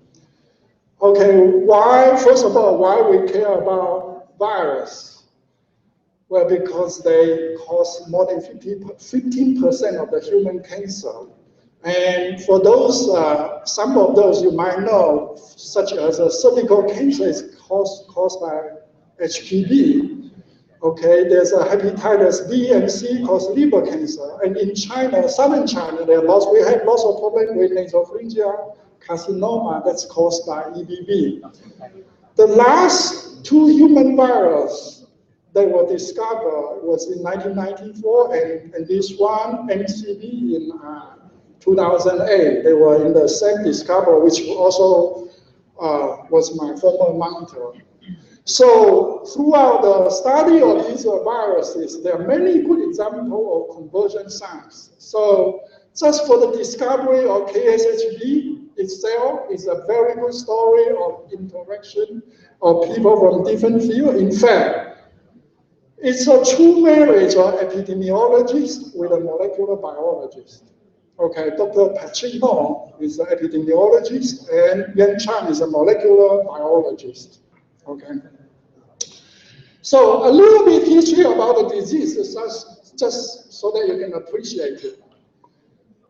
Okay, this disease, Kaposi sarcoma, was initially described by Austrian dermatologists in the 18th century. Nobody really cared. Why? Because there are not too many, it's very indolent. You catch it, it doesn't do a thing. However, in the early 18th century, suddenly there's an outbreak in the Western country. Okay, such as in California, Los Angeles, New York, you see all these major news outlets report about Kaposi sarcoma. Okay, so of course there are lots of epidemiology that are quickly follow up. People like Chih-Ming Ho himself, they look at the epidemiology of the disease. It turns out it's mostly associated with homosexual or bisexual men. Okay, and then the other study also shows that it should be sexually transmitted based on this study, but usually it should not be present in the general population. Okay, it should be poorly blood-borne, blood transmitted, and the distribution should follow the disease itself, which is high in Africa, medium in Mediterranean and Eastern European, and low in North America. So there are many scientists that try to propose an agent for this disease. And these are the lists that have been come up over the years, but none of them have been proved to be the causal agent. So that's where Chih-Ming Ho and Yuan Chang, they comes in. So Chih-Ming Ho, as an epidemiologist, he knows very well that there's an infectious agent. However, his wife, Yuan Chang, is a pathologist, has no interest, only interest in neuroscience. So he was able to convince her to work on this virus. And on the other hand, she had good molecular biology technique. Okay, and it's specifically in this case, what they have been used, we call representational difference analysis. Some of you who are molecular biologists, I think you know this technique very well. Essentially, it's an amplification and subtraction technique. I'm not going to go through the detail. So in the disease sample, only the viral sample or specific sequence can be exponentially amplified. Why? Those are non-specific. It's either not amplified or linearly amplified. So after a couple of cycles, you can get what you need. So here is original sample, and then after each one, you can see the enrichment of some band. And specifically, they found two bands that are very famous in our field, KS330 and KS631. And what they found is you can detect this sequence in patients with KS. Almost all the patients have the presence of this sequence, but not in subject without KS. And if you do the search with this sequence, it's not existing anywhere. However, you have a homology, have similarity to other herpes virus. That indicates there's a new virus, a herpes virus present. Okay, so this obviously is a big breakthrough at that time, but of course it creates controversy. Okay, so you can see many also news outlets talk about that. How is it impossible? Because you can find virus everywhere. If you do a swab with your oral or on your hand, you probably can detect about over 100 viruses. How can you prove any one of them will be associated with a disease? Okay, so that's a more challenging question, particularly for herpes virus, because most of us are infected by several herpes virus. Okay, it's prevalent in the normal human population. How can a herpes virus called KS? It cannot be ubiquitous, right? So that's where I step in. Okay, so we come together a conclusion. The best method, because is to develop an antibody test so that we can detect specific antibody for this agent. Some of you might say, why don't you detect DNA? That's a more straight method. You get the DNA sequence, you can run, PCR. Well, the problem is there's some virus, they can infect and then they go away. Just the flu virus. You might get infected every year, but then your body clear, there's no trace to be found. Secondly, you don't know where is the reservoir. Is that in your skin, on your skin, or in your saliva, or in your blood? You don't know where to sample them, right? So that's a problem. Antibody is different. If you are infected, your immune system develops antibody. It leaves a mark in your body for years to come. So that's the best way to look at it. Okay, that's why we decided to do serological assay. And I am an immunologist at that time. I would say maybe a pseudo-immunologist because I'm more in the application side rather than a true immunologist. Again, we get epidemiologists and molecular biologists. And then we collaborate with many institutes that runs a max cohort that have over 6,000 HIV-infected and non-infected men. We follow over the decades. So that's the best cohort to use. Of course, as a basic lab, we would not have this type of sample. That shows the importance of interaction, okay, conversion science. So the assay we developed is here. That doesn't show up very well. If you use a KSH infected cell line and use the blood sample from KS patient, you can see a specific band right here. But however, you do not detect a specific band in cell that without the virus. Okay? If you use blood sample from non-KS patient, of course, you do not see the band. And here is another example that shows better here. Okay. So we also developed some other assays. Shows here is a simple immunofluorescence assay to detect a specific nuclear punctate structure in the nucleus. And in the same time, because also we have the sequence from the virus, we produce recombinant virus, then we can run Western, so it shows this a specific band. And later on was developed into ELISA. So with this assay, now we can conduct some true epidemiology study, and I'm not going to bore with these results. Just to summarize, indeed, the virus infection preceding KS, and these patients will look at infection always before the onset of the disease. And then it's the prevalence also highly mimic the epidemiology of the disease. Basically, is you are going to mostly found in homosexual population in the Western country, and geographically it's high in Africa, medium in Eastern European, and low in North America. Okay, so that basically based on many of these news outlets that we have hammered down the last nail of the coffin.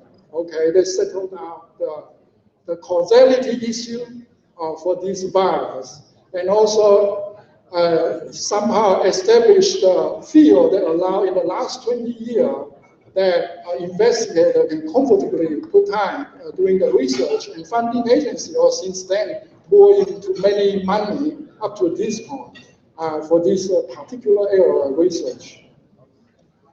So just some information for your curiosity. Okay, the distribution of this virus, we found there are different genotypes, and then mostly high prevalence, high in Africa. There's some endemic area in South America. In China, is an interesting spot in Xinjiang. Okay, there's a lot of KS. We think that maybe in the ancient times, the Silk Road maybe play a role in the transmission. Otherwise, most of the area in China is very low prevalence. Okay, three diseases have been associated with the virus, K-hypothesis itself, and also lymphoma, and this is another B cell. Okay, so what I'm doing now, my lab right now is mostly trying to understand how the virus infects the cell that might lead to the cancer. So basically, we develop different systems so we can look at the infection and replication and how the process might interact with the cell. And through this, we want to find a biomarker they can use for disease detection and therapeutic target that we can test it back in the model and maybe hopefully translate it to the clinic. So I'm going to give you a few examples of the interdisciplinary conversion science that we have done over this topic, okay, selectively. So for the biologists, you will recognize this quickly. This is a plaque assay. This virus is very strange. It doesn't replicate very well, so there's no plaque assay. We cannot do genetic, so that become a big problem for the field. So I was very fortunate and able to recruit a talented molecular biologist that had been doing cloning big virus for years. At that time, 10 years. And while I do not have the expertise in that area. So the virus, normally like HIV, you have 10 kb, it would be very easy to be accommodated in a plasmid, but this virus is almost 200 kb. So regular plasmid cannot be accommodated. So what he has done is go through a process that clone the whole virus into a called bacterial artificial chromosome. And at that time, it was very new because this technique was used in human genome cloning. They clone different DNA fragments so that they can do shotgun sequencing. So essentially, we're taking this new technique and put it in our field. We clone it, whole virus. Now we can manipulate the virus in bacteria. We can do genetic. We can look at the phenotype, see what is important. So, and we obviously can, since in the bacteria, we can do whatever we want. We can put a green fluorescent in the genome. Now we can, since we don't have a plaque assay, now we have a way to monitor infection. Okay, here is one example that we've done a study. Here is a cell that you might recognize, stand with cytoskeleton, okay, in green, and the virus, you see docking the nucleus, okay. So essentially, we're using, here is an example of conversion science, interaction between a postdoc that are specialized in signal transduction as well as a postdoc that are specialized in imaging, of course, and there are biologists in the lab that also assist in this work. So if a signaling transduction person would be very difficult to do this type of work, while if you only know imaging, it's also very difficult to see how the virus might interact with the cell. So the summary of this work is we identify the cellular change, cellular pathway after infection. Okay, and how this might impact the virus infection. Okay, and of course the cell also change, and it changed in a way that mimic in the human tumor in some way, which is you can show the high level angiogenesis and inflammation. So again, here we have two other postdocs that have different expertise, particularly in tumor invasion and angiogenesis. They're able to map out this pathway. So, since this is a herpes virus, I told you most of us are infected by several herpes virus. Why we don't have problem? Because they remain latent, such as simplex. It remains latent in the longer cell. Only when you experience stress, they will come out and reactivate and cause blister. I think many of you have, or cold sore. So same thing for this virus. We have replication phase called latent and latent. So it turns out these both processes are very important for tumor development.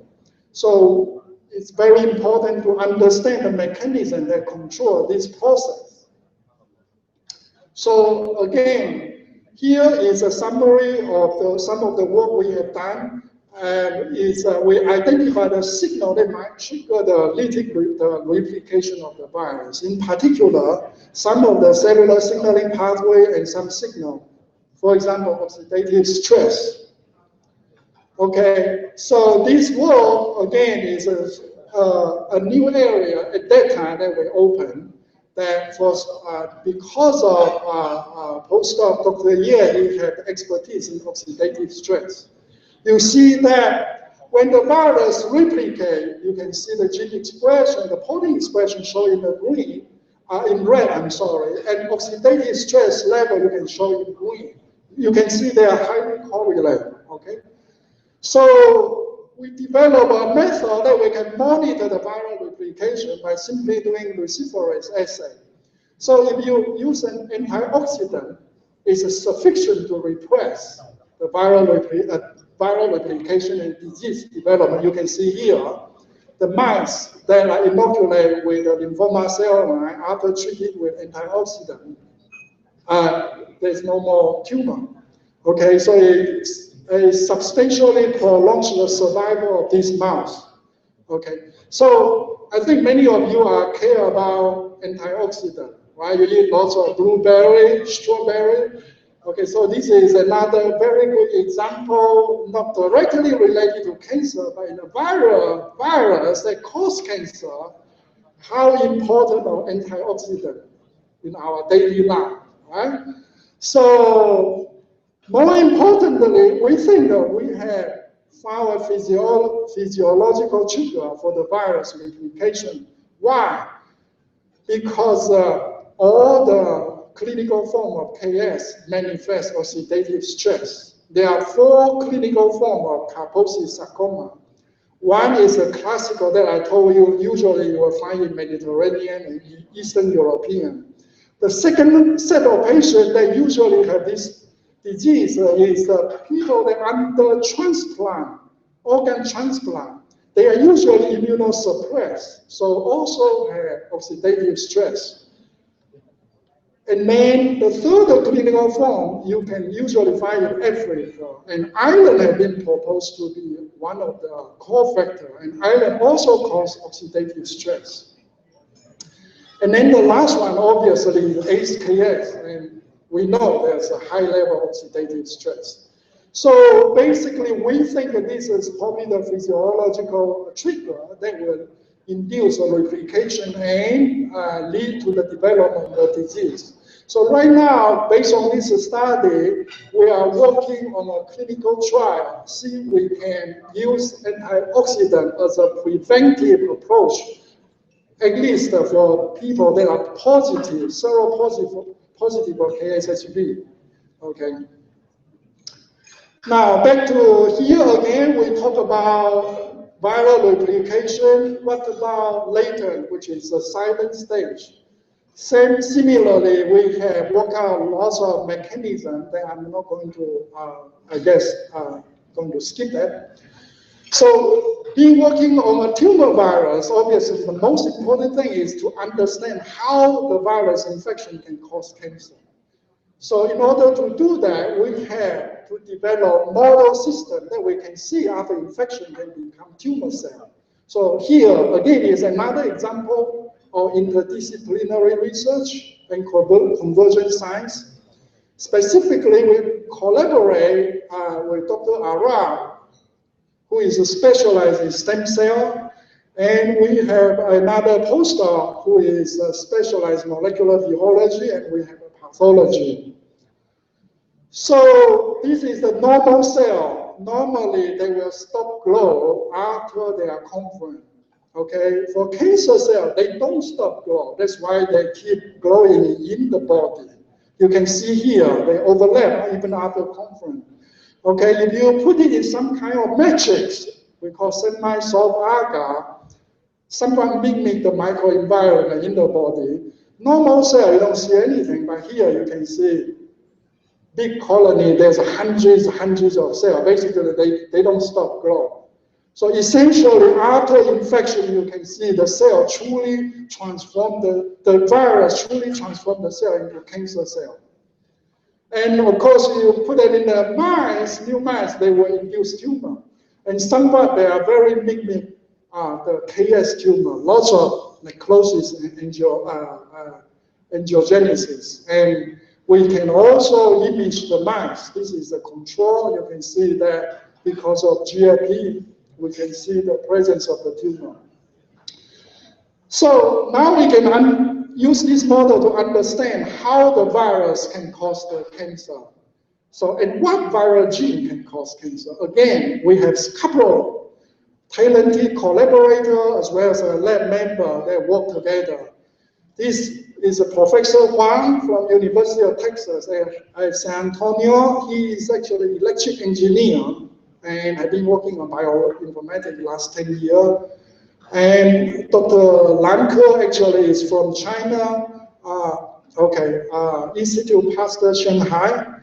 Okay, so the pathway identified here is an example that based on Dr. Wang's analysis, we identify a pathway that are activated. And you can actually see them in the tumor, and this has not been identified for this specific type of tumor before. And in human tumor, and so you can see if you use inhibitor of this pathway, you can inhibit the colony formation with all this pathway. And if you let the tumor grow to here, just give them one shot of the inhibitor is sufficient to prevent its further development, actually regressive. Okay, here is another example that we identify the ID pathway that actually is work in collaboration with Lan Ke Institute Pasteur Shanghai. Again, shows a similar result, the importance of this pathway. So this will be a very good target. You can see the tumor shrink. Anyway, so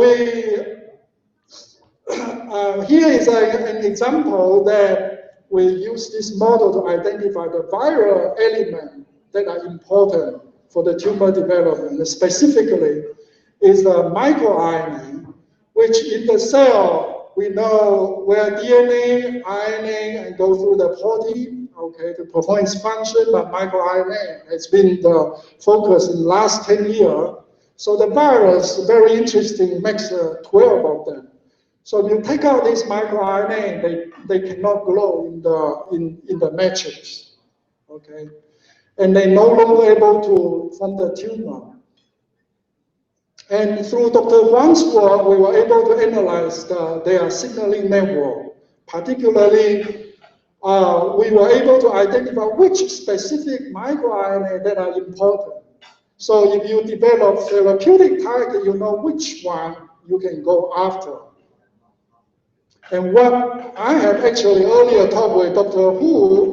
Ho on the table is I'm looking for people that can develop nanotechnology so that they can package our inhibitor, can deliver this inhibitor of the microRNA. Okay, so we are able to also map out the network for all the target of this microRNA and show their importance in the transformation process. So this is last two slides I'm going to show is how we use a model for drug screening. Again, that I think is also a very good example of convergent science. You can see here, we have the stem cell screening facility that are involved. We have a Norris Cancer Center, as well as my own lab. So the preliminary study, we did a screening with 3,700 drugs. And you can see here is the performance of all the drugs. So here is a cancer cell, here is a normal cell. You can see here we have several of them almost have no effect on the normal cell, but kill all the cancer cells. So that's very promising. And you can confirm them for additional study. You can see under some dose is very toxic to the cancer cell, but almost have no effect on the normal cell. Okay, so you can test other lymphoma line, okay, that are caused by this virus. Okay, you can see their dose effectiveness. So it's very promising. So we are taking forward with this inhibitor, okay, for further study. Anyway, so the cell is a very complex place. Okay, so you have DNA go through the RNA transcription and makes protein and then perform all the function. And you have virus comes in, they can mess up the whole machinery. So what we are doing right now is we use a truly interdisciplinary research, touch every area related to this function, from RNA modification, epitranscriptome, to DNA modification, and we also, like I said, we do drug screening with this model and look at the immune response, both for control as well as mechanistic study. Okay, so again, I borrowed this slide from the last issue of Nature, that we are all warrior. Okay, we all go together, we have different expertise. The goal is to solve problem of the viral cancer. Okay, so this is all the warrior in the lab. Okay, some of them are from the previous lab member, but most of them are still here. Thank you for your attention. I'll be happy to take any questions that you might have. 谢谢高守江老师的精彩的演讲。那么我们来自总领馆的吕先志参赞呢，也要为我们的高守江老师特别的颁一个奖，有请吕参赞。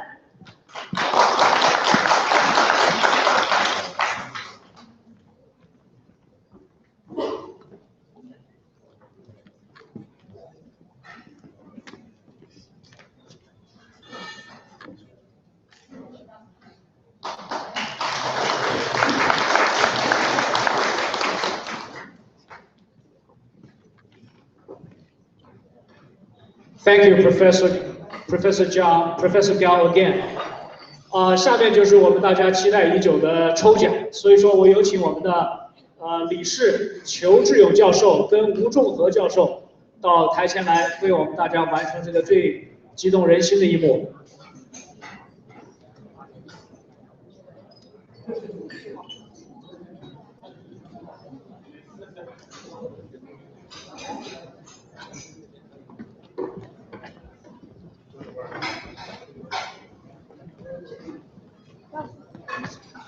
首先感谢大家坚持到现在啊。那么刚才的话呢是一位院士，还有那个蒋教授给大家是精神上的一个什么精神上面的一个食粮。那么我们接下来的话呢是在物质上面的，是希望在座的各位幸运者的话呢能够得到一些物质上的一个鼓励。那么是一个小小的奖品。是感谢大家今天的参与。我要说的是，虽然我们稍微晚了一点，但是晚有晚的好处，我们在座的大部分人肯定都会有奖。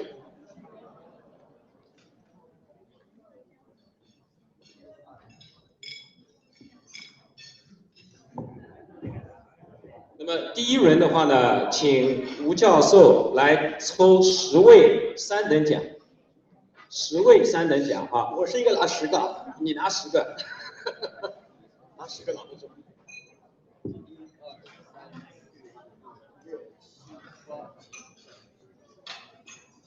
好，我现在来报答抽奖的人啊，833278，833278，有吗？833278，好，这位理事幸运了。好，第2位是833278，来，上来。第2位是833338，833338，833338，好，这位先生。第3位是833330，833330。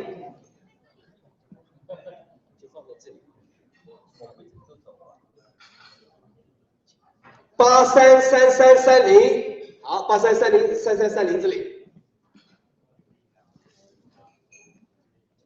在下面是833334，哎，不要是我自己啊，我就或者是你留着抽大奖。没有。833334有没有？833334啊。这里呢，我再提一下，今天呢有部分的奖品呢是由 Cal State 的Long Beach 所捐献出来的，在这里也一并提出讲出来，感谢大家，感谢。对 ，Cal State Long Beach 啊，下面一个是833297，来一个3334，好，我也不看了。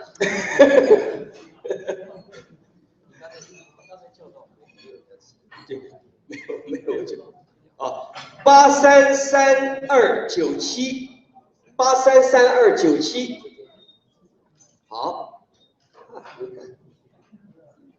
你看等下来还是有好处的。833413，833413，最后一遍833413。下面一位是833262，833262，比尔，你有吗？你怎么站起来呢？833262有没有？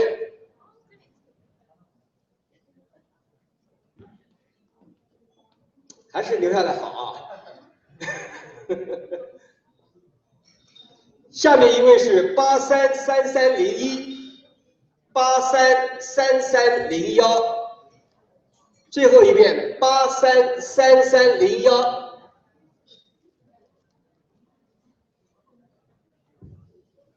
祝贺你。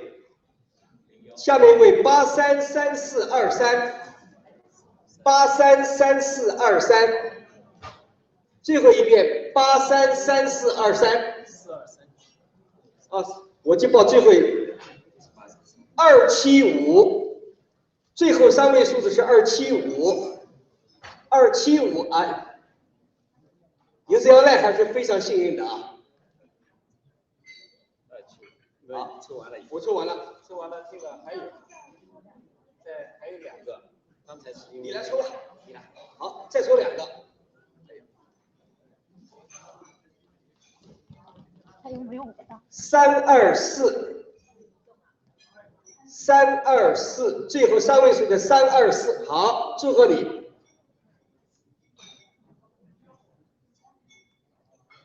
307，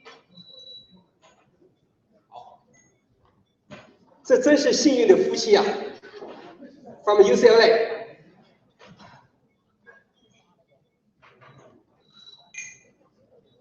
好玩啊！那下面的话呢，我们请李平来帮我们抽2等奖，好不好？2等奖有5位。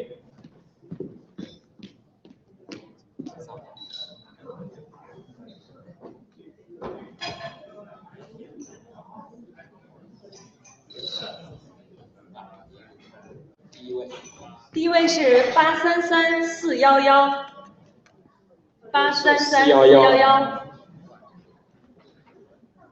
这位中奖，恭喜您！好了，第2位是833313，833313是哪一位313有没有？那就再抽一张。好，这一位是833258，中奖了您，恭喜您！谢谢陈老师。还有3位。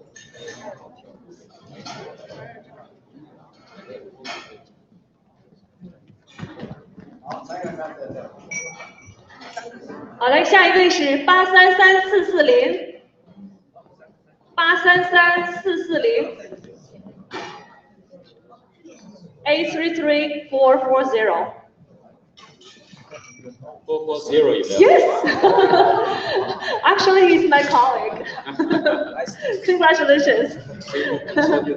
Yeah, I'm the lucky penny. 2等奖最后一位。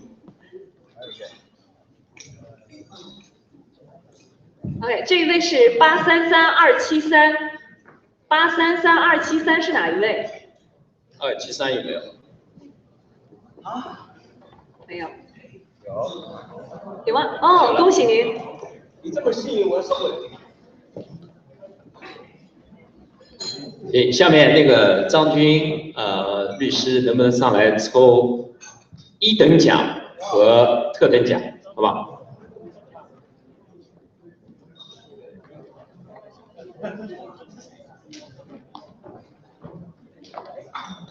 这个1等奖呢是一个叫 QC25的那个耳机，是 BOSS 的耳机。1等奖是833377，不是我吧？833377有没有？833377哇有没有 ？OK， 哇，又中奖了。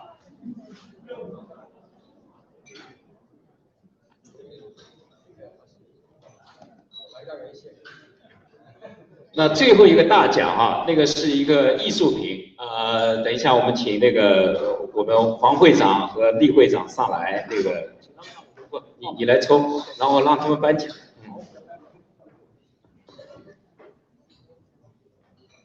这个厉害，833284，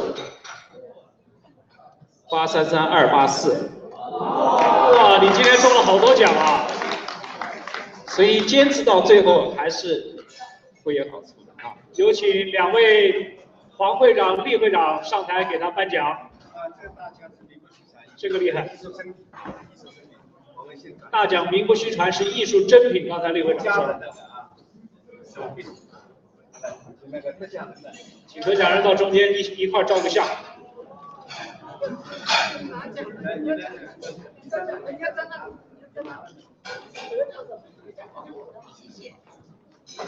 这是谁写的呢？